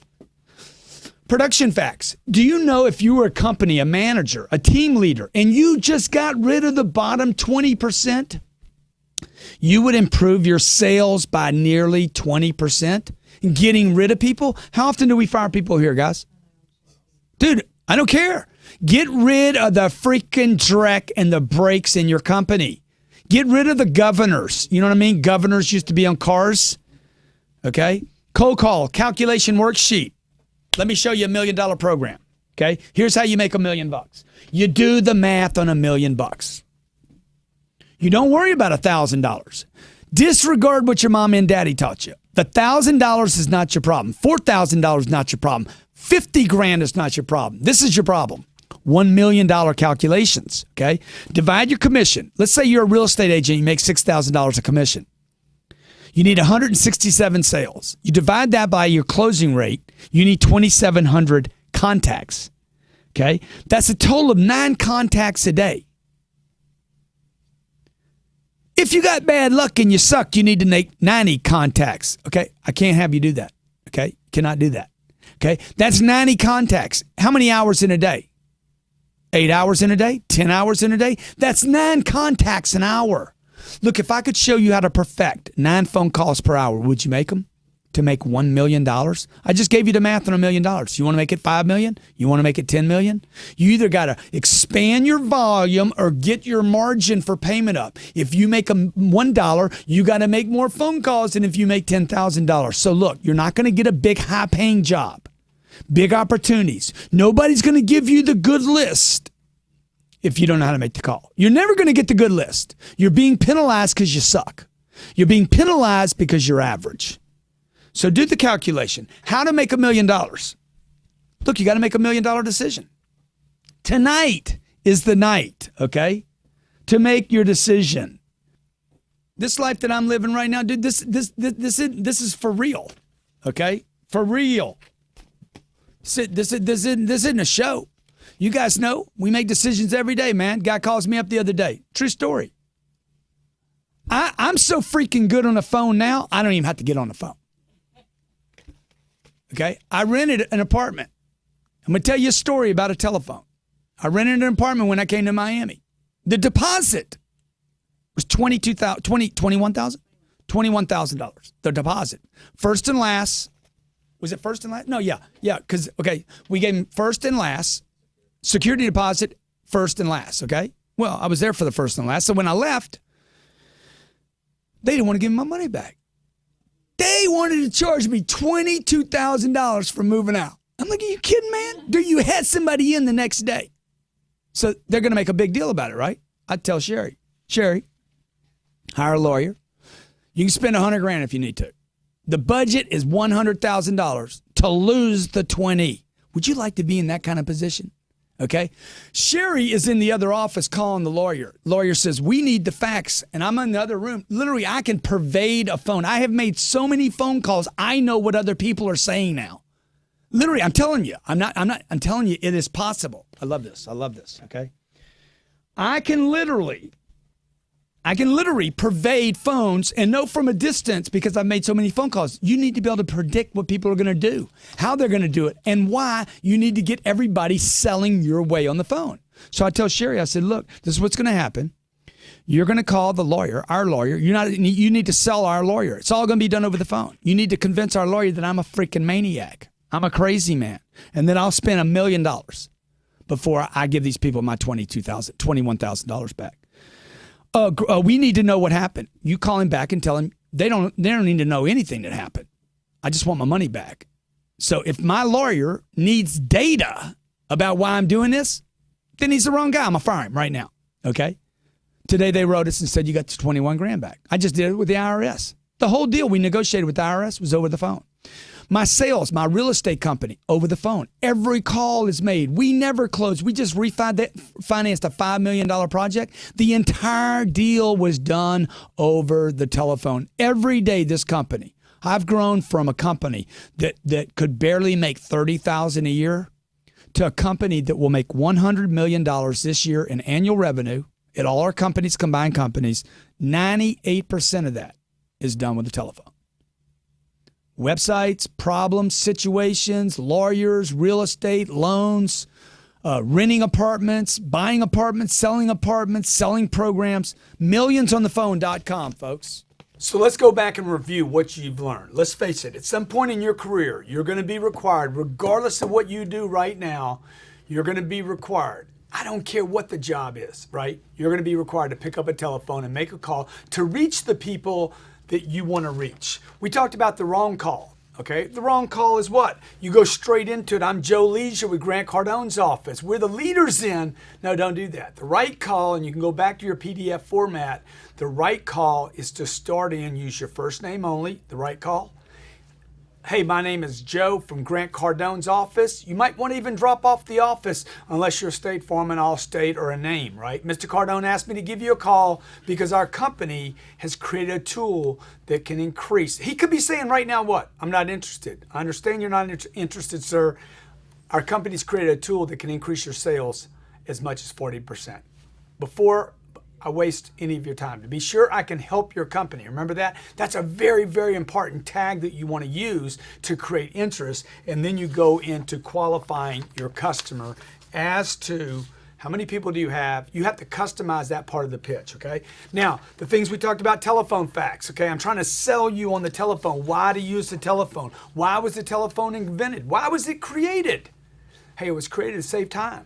You got to keep selling yourself on why you use the phone. The phone is cheaper to use than an in-person visit. So don't let anybody talk you into, I want to be in front of the customer. I don't want to be on the phone. The average American makes 8 calls a day, 250 calls a month, 3,000 calls a year. And the average American, I want to remind you, is living paycheck to paycheck. So you need to learn to use it, and you need to learn mobile. You need to learn to get great at mobile. Remember, your customers are using the phone to inquire about your product, your purchase, even before they make the purchase, even while they're on the web, and 85% of those people are unhappy, dissatisfied with the phone call. Doesn't mean you're going to please everybody. You can't, you won't, it won't happen. The telephone, used every day by billions of people, more mobile phones on planet Earth than there are people. So let's talk about some of the calls that we talked about. Cold calls, I laid them out for real estate. Roofers. Now, what is a real estate and a roofer? They're a little different. One's in a service industry, servicing something on a home. A roofer might be like a plumber, pool, landscaping. What else would it be? Different than maybe a real estate agent looking for a listing might be more similar to what? Insurance, Allstate, State Farm, I don't know, the list could go on and on. Mortgage brokers would be in that real estate listings call. Again, you'd have to customize both of those. Cold call for a chiropractor. And remember, we talked about the cold, the warm, and a hot call. So these warm calls might be owners or people that did business with you 3, 4, 5, 6 months ago. They bought from you, but it's still cold. So for doctors, professionals, attorneys, etc., can you imagine an attorney doing a cold call? Nah, wouldn't happen. Okay, cold call, door to door. I gave you an example of how I sold fish door to door. That pitch was crazy good. If you don't remember that pitch, and you probably don't now, go back to it. It's a great way to actually sell something door to door. You could also use that pitch, that presentation, for selling produce, meats. You ever had a meat guy roll through your town? Hey, I got some great fresh steaks, Omaha steaks. That's what he's using right there. Door-to-door sales for solar, okay? Why you hate the telephone. Every once in a while, you might want to go back and review this. Why do you hate the phone? I'm going to tell you the reason. Number one reason people hate the telephone is because of the black eye somebody gave you about the phone. You do not hate the phone because you don't like the phone. You hate the phone because somebody else didn't like the phone and told you something about the phone. Much like anything you hear from anyone, all criticism about anything is the person saying more about themselves than the target they're talking about. So when somebody says to you, I hate the phone doesn't work, the phone sucks, the phone don't work, you can't sell anything over the phone. When they tell you that, what they're really saying is not about the telephone. They're saying something about themselves to say what? I don't know how to use the phone, man. I don't know how to get results on the phone. I don't know how to sell an appointment on the phone. Even when you start complaining about your customer and saying, that guy's a jerk, he didn't show up, you're not saying anything about him. You're saying something about you, saying, I didn't know how to lock down that appointment and get that customer show. Types of calls that we talked about: cold calls, warm calls, hot calls, inbound calls, outbound calls, ad response calls, lead response calls, referral calls. Man, that is a freaking difficult call. You know, the first 5 years that I was in sales, people said, ask for referrals, ask for referrals, ask for referrals. Nobody ever told me how to call the referral. How do you call the referral to create interest, okay? And then you have a customer saying, I'll give you John, but don't tell John I gave you his name. You need to know how to handle that so you can do that. And door to door, Dude, if it wasn't for door to door, I wouldn't have the freaking backbone I have today. I would tell everybody, do door to door one day of the week. You know, on Mondays, I don't eat meat. I don't eat any food on Mondays. I just juice all day Monday. I drink a juice and or a mixed drink, a Vitamix machine, or a protein shake, right? I try to stay away from all foods that day. I just kind of abstain. You should go out, pick one day of the week, and just cold call people, door to door. I'm not talking about over the phone. Now, we define the cold call. Why do you want to do that? Because you need to understand what that definition is, and I defined it for myself. If you look it up in the dictionary, you're going to get a really professional definition. And if you get it from me, it's going to be this. The beast makes the cold call while the bitches scream and cry. Warm call defined. What does it mean? Industry events, previous sales call, a referral, an appointment, an internet lead, a response to an ad. Warm call warning. Do you remember that? That warm call warning, that is gold nuggets for you, okay? That is titanium in your bank. Anytime you are concerned about whether that call is hot, cold, or warm, treat it like it's cold, okay? I guarantee you that'll save you money. Hot call defined. This is somebody raising their hand. Most of you, that's the only people you're selling.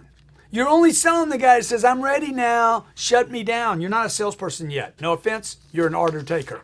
Learn to become a salesperson. That's when you can start really feeding your family and taking care of them. Who is going to make a cold call? Are you going to make it? Is this even for you? You need to go back and review this list, okay? Startups, sales organizations, direct marketing, job search, inventors, technology, the real estate industry, buyers, sellers, brokers, and syndicators. We had a guy cold call me today. 900 units he brings me. Mr. Cardone, I have 900 units for sale in Tampa and Orlando. I want to show them to you. Walked in my office and pitched me today. Fundraisers, professional professional community people like bankers, lawyers, politicians, doctors, dentists, landscapers, roofers, plumbers, contractors. You're looking for a job. You're getting out of college. You want to go to Harvard? Somebody's got to call Harvard and say, hey, how can I get in here? You want to raise money for Harvard? Somebody's got to do that, okay? You want to get laid tonight? Somebody's got to call somebody and say, hey, I want to do somebody. Who makes cold calls, okay? What is your success motto? What are you living by every day? When you pick up that phone, what are you living by? You need this in your face, in front of your telephone. Those willing to do the things others won't do create the life they want but don't yet have. You need to have some motto in front of you every day so you get the encouragement and the fuel you need to pick up that phone again. The cold call is not for everyone, folks. It's just for everyone that wants to make some real money. It's for everyone that wants to expand their database. Okay? It's for any company that wants to grow and not be left behind. Now, the benefits of the cold call we talked about. Should go back and review this as well. The cold call is 6 times more effective than direct mail or advertising. 6 times. It is also 8 times less costly than an in-person call. Salesforce.com said that it costs $277 to make a direct call, person-to-person, physical call, while it takes less than $33 to make a call. And that includes all the infrastructure of your business. So it doesn't take $33 to pick up a phone. For the infrastructure, the telephone, the system, the employees, the hiring, it would cost almost 8 times less. Remember, the first caller that gets to market, the first caller gets 50% of the market, and the last caller gets the rest.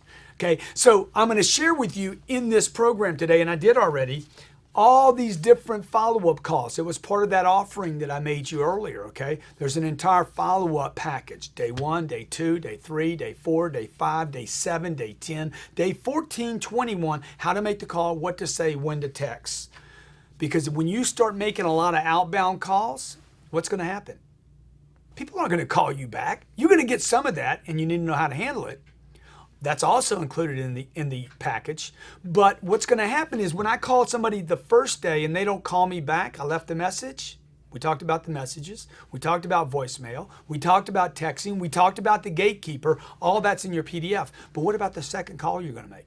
The third call, the fourth call, the fifth call. We're not on a cold call anymore. We're on pure follow-up. And that's why I made that offer, the $9.95 offer of the follow-up program, the fundamentals of selling, knowing buyers, creativity, knowing how to close the deal. included this package here. All right. What else did you learn tonight? Okay, what else did we go over? The always of a cold call.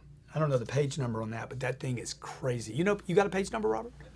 The always of a cold call. Go back and review this. Honest, transparent, straightforward, interesting and interested. Believe you can make the sale. You must believe you can make the sale on every cold call. How do you get that kind of freaking gumption and confidence? How do you get that belief that I'm going to sell this guy something after the last 5 people didn't buy? That's vital. How to identify and solve problems. How to actually create, identify, and solve problems. Be logical and structured, respectful, enthusiastic, memorable.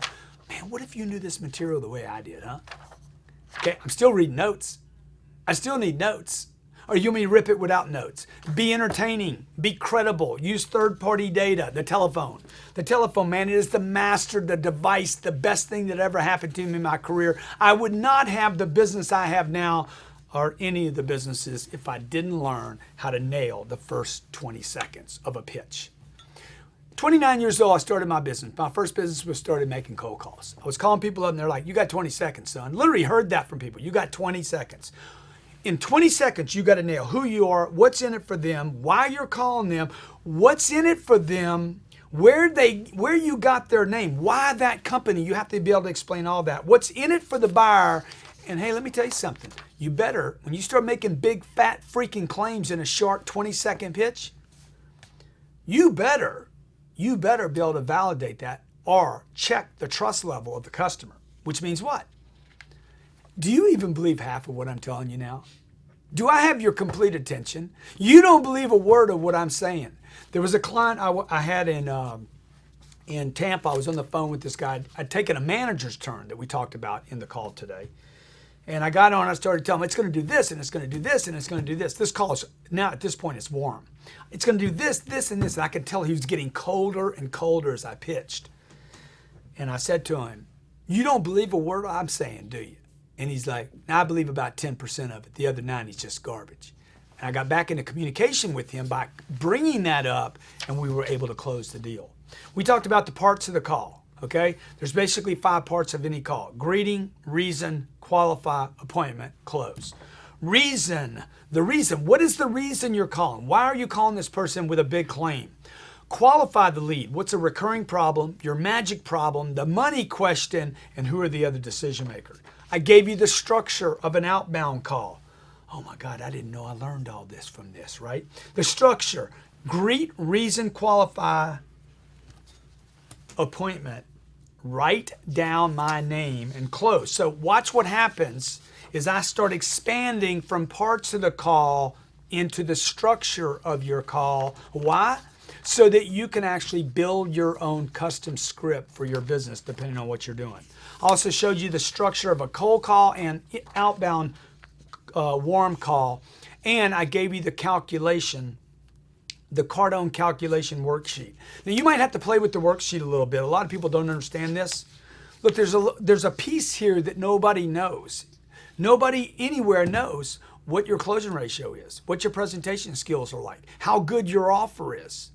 For instance, we know that on the offer I made tonight, on the opening offer Jared told you about the program that we were going to offer, I know that people say it's a good thing if 4 to 5% spectacular results, 4 to 5% of the audience that pays for the entry program would buy a second program. I expect our results tonight, because of the offer we made, how good it is, I expect it will be closer to 10 or 12% of the people like yourself that listen to this that say, you know what, I'm going to invest in the rest of the program, the rest of the package. And I think it's going to go double or triple what it normally is because of the offer that we made. It's $7,000 offer for 1/7 of the price. I give you this. You get the PDF, the 21 extra videos. It's just a crazy offer. Jared, you want to tell them what's on the platform again? Dude, the platform has 6 of our most powerful courses: understanding the buyer, selling basics, sales process, because you need to understand. You need to understand how to sell before you can be successful selling on the phone. So then we hit you with incoming calls, prospecting, okay, and follow-up. All this activity is going to create the need for you to follow up with contacts. So this is a $4,870 retail program that we are offering to you tonight for $995. But wait, Grant, the wild man here, decided to throw in a package, $1,700 of value, Closer Survival Guide, Sell or Be Sold. You got workbooks, you got manuals, you got everything you need. Dude, it's sick. Dude, it's sick. I mean, it's sick. all it's you sick, have to okay? do on that package, you are getting 6 courses: the follow-up course, the prospecting course, the incoming calls course, the selling basics, understanding the buyer and the sales process. If you just wanted to purchase the follow-up course alone, it'd cost you $1,100. And we're offering you all 6 of these courses for an investment of $995. This is a $4,870 package that we are offering you now for only $995. So look, just from the last segment, G, I got some really good stuff. If you hate the phone, there's something you don't know about it. Also, dude, if you hate the cold call, how are you going to ever follow up anybody? Okay, Totally. I don't care if you just wait on people at Sears. 90% of the people that walk in don't buy, and 100% of them can be sold something else. I think everybody would agree with that. You have to know how to follow up. The follow-up part of this is the most important part. When we start teaching people cold calls over here, if you don't follow up, you're not going to increase your numbers. It's impossible. Back to the program, Robert. That's why the follow-up program, if you call my office and say, I just want the follow-up, it's $1,095. If you want the prospecting, it's $695. If you want the incoming calls, because you're going to have inbound calls now. Yep. When you start calling out, you start getting inbound calls. It's $695. The selling basic program, $695. Understanding the buyer, $695. Sales process, $995. And I'm giving you all of it. And $100 off the $1,095, okay? So you'd buy the follow-up program for $1,095, less $100, and I'm giving you all the other 5 programs. Now, I'm telling you that to tell you this. You need to figure this out in your calculation, okay? What's your desired income? What is your commission per sale? Do you have a second sale? What are the number of sales you would have to make when you divide that up? Divide by your closing ratio. That number can go from 2% to 6%. In some cases, it could go to 10 or 12 or 15. And I'm talking about the number of people you call cold now, not an ad. Number of contacts, divide by the number of days you work, total contacts you need to make every day. We define contacts. What is a contact? What is the primary purpose of a cold call? You know, I've spoken in probably every major city in the United States. What is the purpose of a cold call? Never had that answered correctly. What is the purpose? It's to close a deal. We talked about the one call close. We talked about secondary purposes of calls. Identify, when I can't make the close, identify decision makers, identify influencers, determine what is needed, create interest. Look, if I can't get any other place in the call, I got to set hooks and create interest so the buyer's now aware of us. Get an appointment. Get contact information and load that data into my CRM or my follow-up tool. Move the call from cold to warm and then follow up. How do you prepare for a cold call? Look, first you got to do the math. Then you got to build a list. Every day you should be walking to your office with a list. For instance, I use this 10X planner, and every day, this is a blank book, it's a brand new book, but every day I have everybody that I'm going to call today, okay? And I have them down in times, 9 a.m. to 12, 12 to 3, 3 to 6, 6 to 8. There's people that I actually have on my list that I know call them at the end of the day. My hardest calls always go first in the day. I eat the meal before I eat the dessert. Build a list, research and investigate that list. So when I'm going to make that call, maybe I do a Google search. We talked about that. Maybe I go to LinkedIn or Facebook. Maybe I search media and this person's name to find out more about them. Look for personal connections. Do I know anyone? Are we friends in a social group? Are we part of the same club? Are we maybe part of the same charity? I found out when I moved from Los Angeles to Miami that there was a client here that I wanted to do business with. I did a little research, found out he was a big fundraiser for the Boys and Girls Club. That was my opening. Build a script.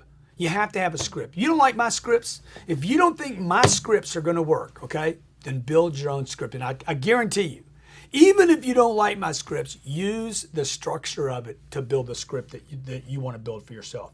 Anticipate objections. I went over every objection you're going to hear, and get calling. Start making the phone calls. Take good notes. Store the data. Big mistake I made. I talked about making mistakes and not keeping good notes.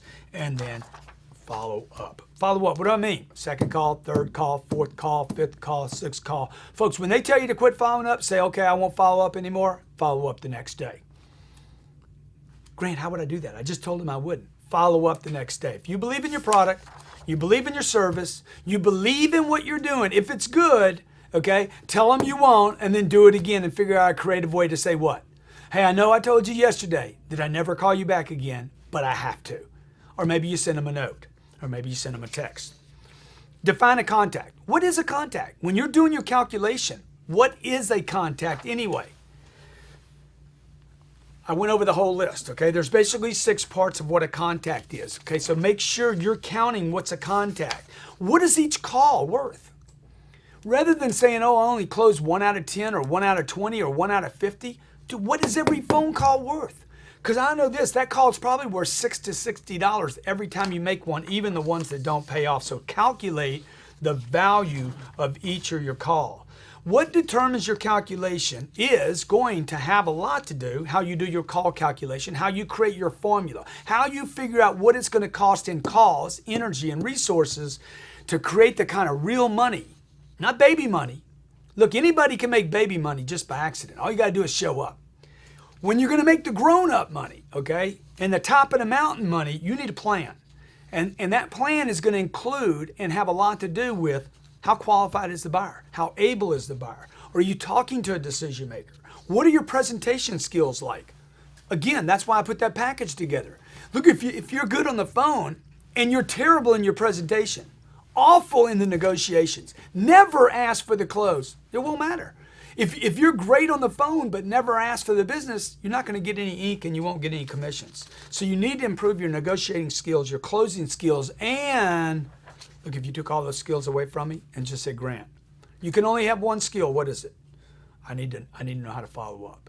Because if you know how to follow up, you know how to make cold calls, okay? Because follow up is basically taking a name that's warm or was warm or even hot that turned cold and calling it back over and over and over again. Where are you going to get your list from? What happens when you run out of a list? Okay, what happens when you go through your sold customers, service customers, your lost customers? Just those first 3, okay?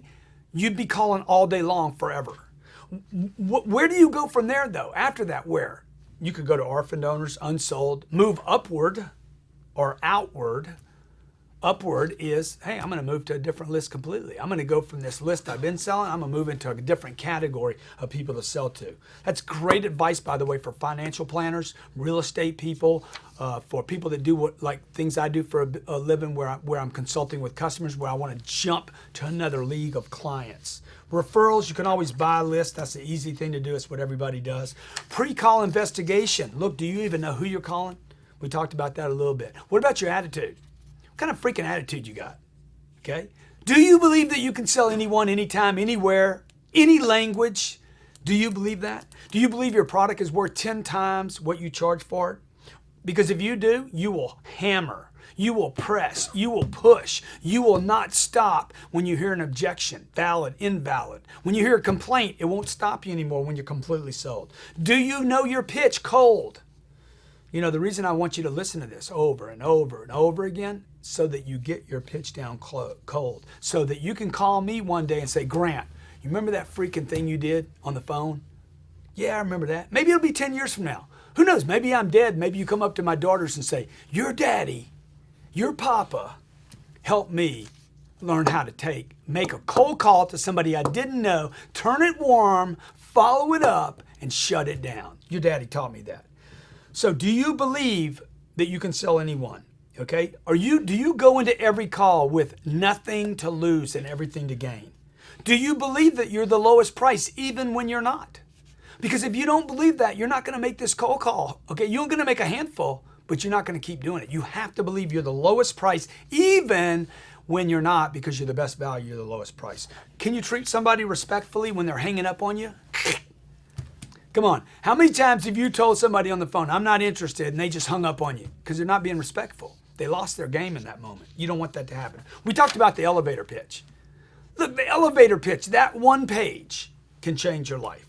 You're going to be in a cab, an elevator, a hotel. You're going to be walking through a lobby. You're going to be on vacation, and somebody's going to say, hey, what do you do anyway? That's where you need that 20-second pitch. Your spouse needs your 20-second pitch. Your kids need to know that 20-second pitch. And then what I did for the remainder of this webinar was I went over different types of calls again. I gave you notes on door-to-door. I talked about tools of the trade, mirror, camera, reasons written out, full script, timer, CRM, farm to record your data and notes on, social media, Google searches, where you putting that help list. You know what a help list is? Bet you missed it. You weren't paying attention? You know why I'm doing this review? It's because people don't pay attention. Okay, the help list is the sick list. It's the list of people you can't close but haven't given up on, and you put them on a list called help. And then when you do sell somebody, you ask them, can you help me? Cold call objections. We handled every objection you will hear. We gave you the strategies, the 6 steps. Do you remember them? I do. Do you? Okay. Advanced tips I went through and just blurred off. Okay, all these freaking advanced tips. Like what percentage of what I've said to you do you believe? If I could prove if I could prove 1/2 of what I've said to you so far is true, would you make time for me? Texting the client during the call increases your appointment ratio 500%. Text messaging can increase your conversions by 328%. The one freaking hook question I gave you was, do I have your full attention? Would you give me your full attention for the next 20 seconds? For just the next 20 seconds, could I have your full attention? Always, always, always leave a message. Why? Y'all are making that mistake, folks, okay? I can't tell you how many salespeople call and don't leave a message. And I'm like, why don't you leave a message? Well, I don't want him to feel like I'm bothering him. Really? It takes 8 to 12 phone calls. 8 to 12 to close a deal. 8 to 12 follow-ups. If you call him 8 times and don't leave a message, that means you got to make 16 calls.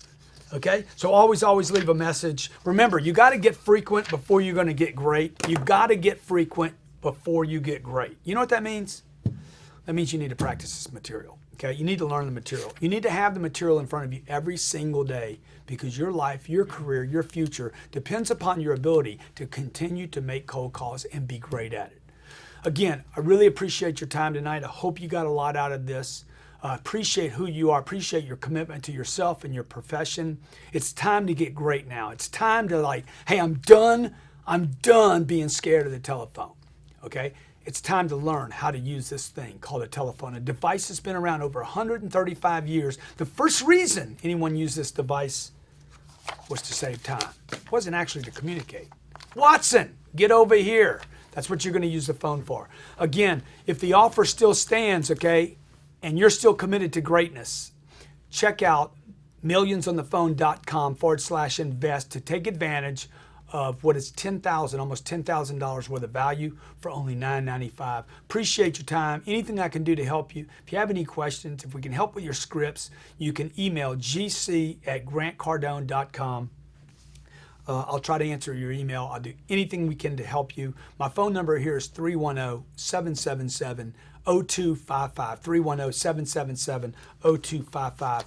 Hey, God bless you. I appreciate your time tonight. And be great, as I say, be great, because nothing else pays.